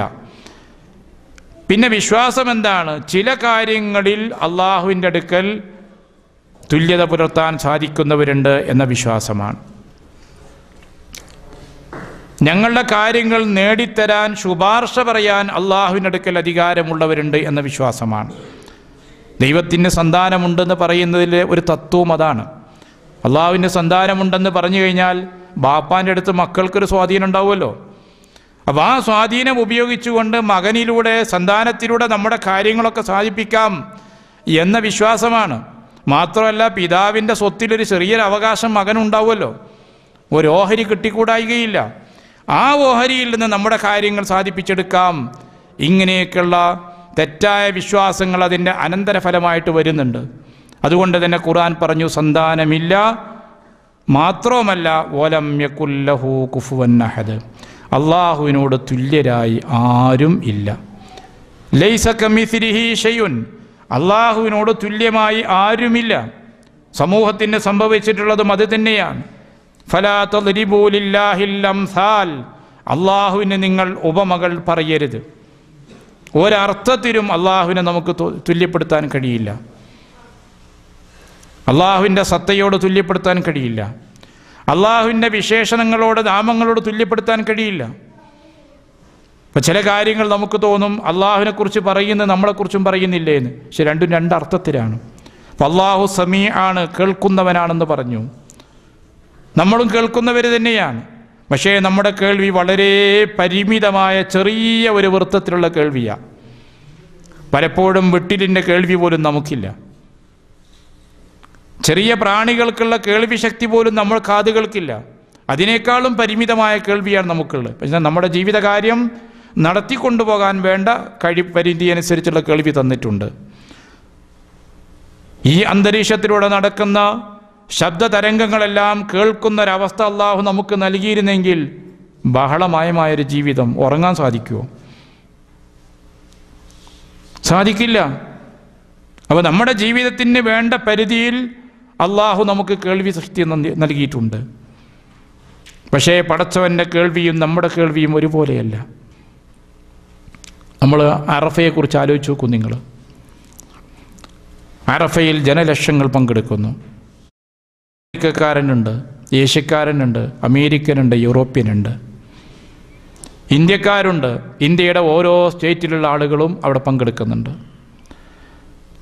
എത്ര ഭാഷയാണ് അറഫയിൽ വെച്ചുകൊണ്ട് അസർ മുതൽ മഗ്രിബ് വരെയുള്ള പ്രാർത്ഥനയിൽ പറയപ്പെടുന്ന ഭാഷ. അവിടെയുള്ള മനുഷ്യന്മാർക്കാർക്കും തൻ്റെ സമീപത്തുള്ളവരുടെ ഭാഷ എന്താണെന്നറിയില്ല. ഓരോരുത്തരും അവരവരുടെ ഭാഷയിൽ സംസാരിച്ചു കൊണ്ടേയിരിക്കുന്നു. ഒരാൾക്ക് പറയാനുള്ള ആവശ്യമല്ല മറ്റൊരാളുടെ ആവശ്യം. ഒരു സദസ്സിൻ്റെ മുമ്പിൽ ചെന്നുകൊണ്ട് ഒരു നേതാവിനോട് നമ്മൾ സംസാരിക്കുകയാണ്. ആ നേതാവ് പറയും ക്യൂ സിസ്റ്റം പാലിക്കുക, അല്ലെങ്കിൽ ആദ്യം ഇയാൾ പറയട്ടെ പിന്നെ നിങ്ങൾ പറയുമെന്ന് പറയും. മൂന്നാമത്തെ വ്യക്തി പറയുമ്പോൾ നിങ്ങൾ തർജുമക്ക് ജാലിയാത്ത് പോയിട്ട് മുത്തോവനെ കൊണ്ടുപോകാമെന്ന് പറയും. കാരണം വന്നത് മലയാളിയാണ്, അവൻ പറയുന്നത് ജഡ്ജിക്ക് മനസ്സിലാകുന്നില്ല. എന്നാൽ ലോകത്തിൻ്റെ നാനാഭാഗത്തുള്ള മനുഷ്യന്മാർ, വിവിധ നിറത്തിലും വിവിധ വർണ്ണത്തിലുമുള്ള മനുഷ്യന്മാർ, വ്യത്യസ്ത ഭാഷകൾ, വ്യത്യസ്തമായ ആവശ്യങ്ങൾ. ഒരാൾക്ക് രോഗം മാറാനാണെങ്കിൽ മറ്റൊരാൾക്ക് വേറെന്തെങ്കിലും ആവശ്യമായിരിക്കും, മൂന്നാമത്തെ വ്യക്തിക്ക് വേറൊന്നാണ്. ഇങ്ങനെ ലക്ഷക്കണക്കിന് മനുഷ്യന്മാർ അസറിൻ്റെ ശേഷം മഗ്‌രിബ് വരെയുള്ള സമയത്ത് കരഞ്ഞുകൊണ്ട് അള്ളാഹുവിനോട് പ്രാർത്ഥിക്കുകയാണ്. ഓരോ വ്യക്തിയുടെയും ഭാഷ അള്ളാഹുവിനറിയാം. ഓരോ വ്യക്തിയുടെയും കണ്ണുനീർ അവൻ കാണുന്നുണ്ട്. ഓരോ വ്യക്തിയുടെയും മനസ്സിൻ്റെ വികാരം അളക്കുന്നുണ്ട്. അവൻ്റെ ആവശ്യങ്ങൾ തിരിച്ചറിയുന്നുണ്ട്. ഇതെല്ലാം മനസ്സിലാക്കിക്കൊണ്ട് ഓരോരുത്തരുടെയും പ്രാർത്ഥനയ്ക്ക് ഉത്തരം ചെയ്യുവാൻ സാധിക്കുന്നു പടച്ചവന്. അപ്പം അള്ളാഹ് കേൾക്കുന്നു എന്ന് പറയുമ്പോൾ സൃഷ്ടികളുടെ കേൾവിയല്ല. അള്ളാഹു കാണുന്നു എന്ന് പറയുമ്പോൾ സൃഷ്ടികളുടെ കാഴ്ചയല്ല. അള്ളാഹുവിൻ്റെ മാത്രമുള്ളതാണ് അത്തരത്തിലുള്ള കേൾവിയും കാഴ്ചയും. പരിമിതിയില്ലാത്ത, അതിർവരമ്പുകളില്ലാത്ത, ആർക്കും മറയിടാൻ സാധ്യമല്ലാത്ത അള്ളാഹുവിൻ്റെ ദൃഷ്ടിയാണത്. ആർക്കും മറച്ചു വെക്കാൻ കഴിയാത്ത അള്ളാഹുവിൻ്റെ കേൾവിയാണത്. റസൂൽ സല്ലല്ലാഹു അലൈഹി വസല്ലം പറഞ്ഞു, കൂരിരുട്ടുള്ള രാത്രി കറുത്ത പാറക്ക് മുകളിലൂടെ ചെറിയ ഒരു കറുത്ത ഉറുമ്പ് നടന്നു പോകുമ്പോൾ അതിൻ്റെ ഓരോ കൈകളും എടുത്തു വെക്കുന്നതിൻ്റെ ശബ്ദം അല്ലാഹ് കേൾക്കുന്നുണ്ട്. ഖുർആൻ പറഞ്ഞു, ഈ ലോകത്ത് അനേകം മരങ്ങളും ചെടികളുമുണ്ട്. ഓരോ മരത്തിൻ്റെയും ഇല കൊഴിഞ്ഞുകൊണ്ടിരിക്കുന്നുണ്ട്, ഒരു ഇല ഉണ്ടായിക്കൊണ്ടിരിക്കുന്നുണ്ട്. ഒമാ തസ്ഖുതു മിൻ വറഖത്തിൻ, ഒരു ഇല കൊഴിയുന്നുവെങ്കിൽ അത് അല്ലാഹ് അറിയുന്നുണ്ട്. മനുഷ്യേതര സൃഷ്ടികൾ ധാരാളം ഈ ഭൂമിയിലുണ്ട്. വനത്തിൽ എത്രയോ ജീവികൾ, ചെറിയ ചെറിയ പ്രാണികൾ മുതൽ ആനയെപ്പോലെയുള്ള മൃഗങ്ങൾ വരെയുണ്ട്. സമുദ്രത്തിൽ മത്സ്യങ്ങളും അനേക ജീവികളുമുണ്ട്. എല്ലാം അള്ളാഹുവിനോട് പ്രാർത്ഥിക്കുന്നുണ്ട്, എല്ലാം റബ്ബിനോട് സംസാരിക്കുന്നുണ്ട്, തസ്ബീഹ് ചെയ്യുന്നുണ്ട്. അതിൻ്റെ ഭാഷയിൽ, അതിൻ്റെ രീതിയിൽ ഇതെല്ലാം അള്ളാഹു മനസ്സിലാക്കുന്നുണ്ട്, അറിയുന്നുണ്ട്. ഇങ്ങനെയുള്ളൊരു അറിവ്, ഒരു കഴിവ്, ഇത്തരത്തിലുള്ള ജ്ഞാനം അള്ളാഹുവിൻ്റെ മാത്രം അർഹതപ്പെട്ടതാണ്. അതുകൊണ്ട് ലോകത്ത് ഏതെങ്കിലും ഒരു വ്യക്തിക്കോ ശക്തിക്കോ ഇത് സാധ്യമല്ല. ഒരാൾ മലയാളത്തിൽ വിളിക്കുന്നു എന്നെ രക്ഷിക്കണേ എന്ന്, ഒരാൾ തമിഴിൽ വിളിക്കുന്നു, മറ്റൊരാൾ കന്നഡയിൽ വിളിക്കുന്നു. അങ്ങനെ ഇന്ത്യയിലെ ഓരോ ഭാഷക്കാരും ഓരോ സ്റ്റേറ്റുകാരും അവരെ ഭാഷയിൽ വിളിക്കുന്നു. ആഫ്രിക്കക്കാരനും യൂറോപ്യന്മാരും അവരുടേതായ ഭാഷകളിലും ഗോത്രഭാഷയിലും വിളിക്കുന്നു. ഇതെല്ലാം തിരിച്ചറിയാൻ കഴിവുള്ള ഒരു വ്യക്തി ലോകത്തുണ്ട് എന്നൊരു വിശ്വാസിക്ക് വിശ്വസിക്കാൻ പാടില്ല. അങ്ങനത്തെ ഒരു മനുഷ്യൻ ലോകത്തില്ല. എല്ലാവരുടെയും വിളി കേൾക്കുന്ന, എല്ലാവരുടെയും ഭാഷ അറിയുന്ന, എല്ലാവരുടെയും ആവശ്യങ്ങൾ തിരിച്ചറിയുന്ന ഒരു വ്യക്തി ലോകത്തില്ല. അത് അള്ളാഹുവിന് മാത്രമുള്ളതാണ്. അതുകൊണ്ട് തന്നെ മൊയ്തീൻ ഷേഖിനെ സംബന്ധിച്ചൊരു കവിത നമുക്ക് കാണാൻ സാധിക്കും.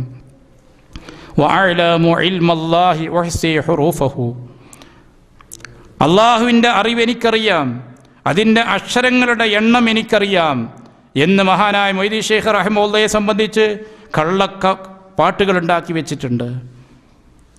ലോകത്തിൻ്റെ ഏത് ഭാഗത്തുനിന്ന് ഏത് ഭാഷയിൽ വിളിച്ചാലും അദ്ദേഹം കേൾക്കുമെന്നും അദ്ദേഹം ആ ആവശ്യം തിരിച്ചറിയുമെന്നും അത് പരിഹരിച്ചു കൊടുക്കുമെന്നുമുള്ള വിശ്വാസം അദ്ദേഹത്തെ സംബന്ധിച്ച് പ്രചരിപ്പിക്കപ്പെടാറുണ്ട്.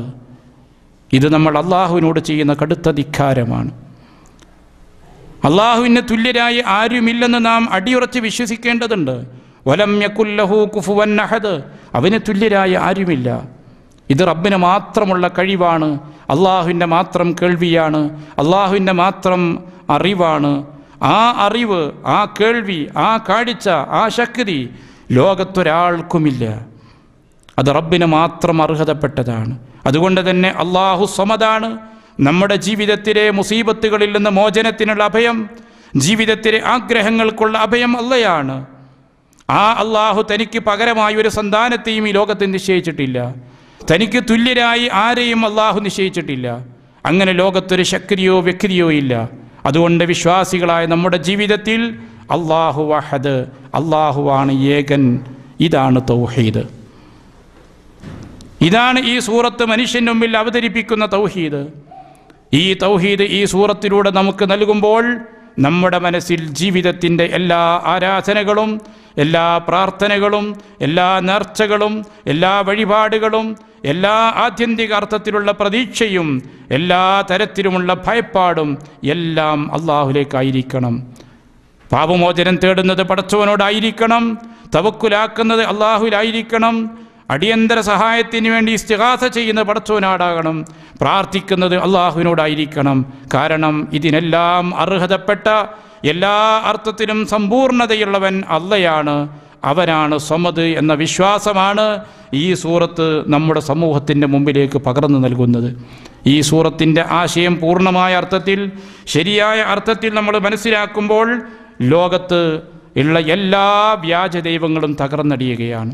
റബ്ബ് പറഞ്ഞൊരു വാചകമുണ്ടല്ലോ, നിങ്ങൾ അള്ളാഹുവിനെ സൃഷ്ടികൾക്ക് പറയുന്ന ഉപമകൾ പറയരുത് എന്ന്. ഞാൻ അവസാനിപ്പിക്കുകയാണ്. പഴയകാലത്തെ ജാഹിലിയ കാലത്തെ സമൂഹവും ബഹുദൈവ വിശ്വാസികളുമായ ആളുകൾ അള്ളാഹുവിനെ സങ്കല്പിക്കുന്ന ഒരു ചക്രവർത്തിയെ പോലെയാണ്. ഒരു ചക്രവർത്തി, ആ ചക്രവർത്തിയുടെ കീഴിൽ വലിയൊരു രാജ്യം, അതിൻ്റെ ഓരോ ഭാഗം വിഭജിച്ചു, ഓരോ ഭാഗത്തേക്കും കൊച്ചു കൊച്ചു രാജാക്കന്മാർ രാജ്യം ഭരിച്ചുകൊണ്ടിരിക്കുന്നു. എന്നിട്ട് ആ രാജ്യത്തുള്ള ആളുകൾക്ക് ചെയ്യേണ്ട കാര്യങ്ങളൊക്കെ ചെയ്യാൻ ഈ രാജാക്കന്മാരെ ഏർപ്പെടുത്തിയിട്ടുണ്ട്. എന്നാൽ രാജാവും രാജാവിൻ്റെ അധികാരവുമുള്ള പരമാധികാരം ചക്രവർത്തിക്കാണുള്ളത്. രാജാവിനെ പിരിച്ചുവിടാനൊക്കെ അധികാരമുണ്ട്.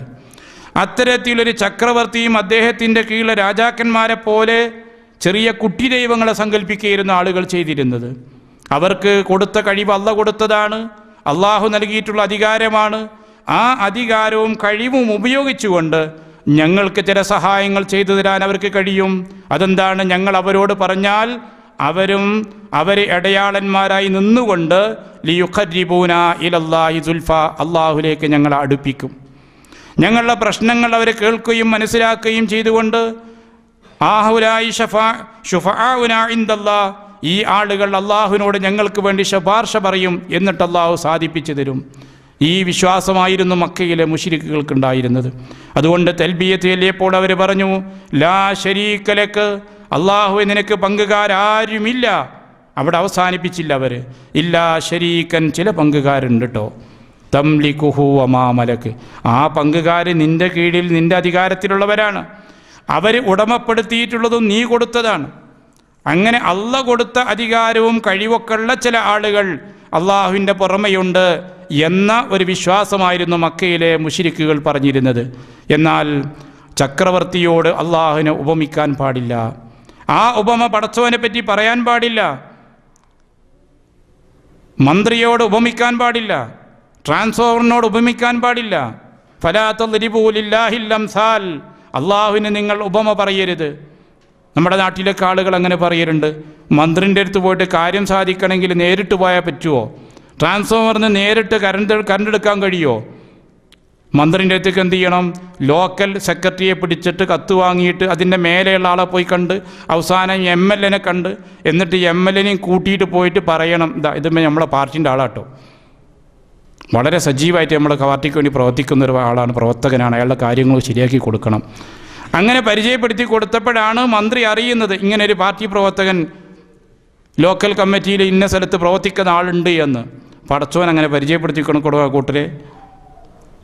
അള്ളാഹുവിനെ പരിചയപ്പെടുത്തി കൊടുക്കണോ? ഈ മന്ത്രിക്ക് അറിയുന്നതിനേക്കാളേറെ, രാജാവിനുള്ള അധികാരത്തെക്കാളേറെ ഓരോ മനുഷ്യനോടും ജീവനാഡിയേക്കാൾ അടുത്ത് നിൽക്കുന്നവനാണ് അള്ളാഹു. യഅലമു ഖായിനത്തൽ അയ്യുനി വമാ തുഖ്ഫി സുദൂർ, മനസ്സിൽ വിചാരിച്ചത് അള്ളാഹ്ക്കറിയാം. പിന്നെ അള്ളാഹ്ക്ക് പരിചയപ്പെടുത്തി കൊടുക്കണോ? ഒരു വ്യക്തിക്ക് നേരിട്ട് അള്ളാഹുവിനെ ആരാധിക്കാം, പ്രാർത്ഥിക്കാം. ഒരു ഇടയാളനും ഒരു മധ്യവർത്തിയും ഒരു ബിംബമോ ഒരു വിഗ്രഹമോ ഒരു ജാറമോ ഒരു ഖബറോ ആവശ്യമില്ല. നേർക്ക് റബ്ബിനോട് പറയാം. റബ്ബ് ഒരു പ്രയാസവുമില്ലാതെ സ്വീകരിക്കും. റബ്ബിനൊരു പ്രയാസവുമില്ല. തൻ്റെ അടിമ തന്നോട് അടുക്കുമ്പോൾ പ്രാർത്ഥിക്കുമ്പോൾ ഇങ്ങോട്ടടുത്തു വരുന്നവനാണ് അള്ളാഹു. അങ്ങനെയുള്ള അടുപ്പമാണ് അള്ളാഹുവും അടിമയും തമ്മിലുള്ളത്. നമ്മോട് അള്ളാഹുവിനുള്ള അടുപ്പത്തേക്കാൾ ഏറെ വേറെ ഒരു മനുഷ്യനും ഒരു സൃഷ്ടിക്കും അടുപ്പമില്ല. നമ്മളെ ഏറ്റവും അടുത്ത് നിൽക്കുന്നത് നമ്മളോട് അള്ളാഹുവാണ്. അതിനേക്കാൾ അടുപ്പമുള്ള ഒരാളുമില്ല. പക്ഷെ നമ്മളത് മനസ്സിലാക്കുന്നില്ല. അള്ള വളരെ ദൂരത്താണ് എന്നും ഞാനും അള്ളയും തമ്മിൽ ബന്ധപ്പെടാൻ സാധിക്കില്ലെന്നുമുള്ള തെറ്റായ ധാരണ, ആ ധാരണ ചൂഷണം ചെയ്തുകൊണ്ടാണ് പൗരോഹിത്യം രംഗത്ത് വന്നത്. മനുഷ്യന്മാരുടെയും അള്ളാഹുവിൻ്റെയും ഇടയിലുള്ള ദല്ലാളന്മാരായി മാറുന്നത് ചൂഷണം നടക്കുന്നതിൻ്റെ കാരണവും അത് തന്നെയാണ്. അവിടെയാണ് നമുക്ക് തിരിച്ചറിവ് വേണ്ടത്. മിൻഹബിലിൽ വരീദ്, ജീവനാടിയേക്കാൾ അടുത്താണ് നാം ഉള്ളത് എന്ന് അള്ളാഹു നമ്മോട് പറയുന്നു. പ്രവാചകൻ അങ്ങനെ വിശദീകരിക്കുന്നു. ആ കാര്യം നമ്മൾ മനസ്സിലാക്കിയാൽ ഒരാളും തന്നെ അള്ളാഹു അല്ലാത്തവരുടെ മുമ്പിൽ ആരാധിക്കില്ല, അള്ളാഹു അല്ലാത്തവരോട് പ്രാർത്ഥിക്കില്ല, അള്ളാഹു അല്ലാത്തവരോട് അഭയം തേടുകയില്ല, അള്ളാഹു അല്ലാത്തവരിൽ പ്രതീക്ഷ അർപ്പിക്കില്ല. അതുകൊണ്ട് നമ്മുടെ സർവത്ര ആരാധനകളും പ്രാർത്ഥനകളുമെല്ലാം അള്ളാഹുവിന് സമർപ്പിക്കണം, പടച്ചവനോട് മാത്രമായിരിക്കണം. ആ ഒരു മഹത്തായ സന്ദേശമാണ് ഈ ചെറിയ 4 വചനങ്ങൾ ഉൾക്കൊള്ളുന്ന ഈ സൂറത്തിലൂടെ അള്ളാഹു നമുക്ക് നൽകുന്നത്. അതുകൊണ്ട് തന്നെ ഈ സൂറത്തിൻ്റെ നാമം സൂചിപ്പിക്കുന്ന പോലെ തൗഹീദ് നാം മനസ്സിലാക്കണം. ആ തൗഹീദ് കളങ്കമില്ലാതെ ഇഖ്ലാസുള്ള തൗഹീദായി മാറുകയും ചെയ്യണം. അതിലൂടെ പടച്ചവനോട് നമുക്ക് ബന്ധമുണ്ടാകണം. അള്ളാഹുവിൽ നമുക്ക് പ്രതീക്ഷ വേണം. അള്ളാഹു റഹ്മാനാണെന്ന് തിരിച്ചറിയണം. അള്ളാഹുവിനോട് പ്രാർത്ഥിക്കണം. അങ്ങനെ അള്ളാഹുവിനോട് അടുപ്പവും സ്നേഹവും ഇഷ്ടവുമുള്ള അള്ളാഹുവിൻ്റെ ദാസന്മാരാകാൻ നമുക്കെല്ലാം സാധിക്കേണ്ടതുണ്ട്. അള്ളാഹു സുബ്ഹാനഹു വ തആല അതിനുള്ള തൗഫീഖ് നമുക്കെല്ലാം പ്രദാനം ചെയ്യുമാറാകട്ടെ.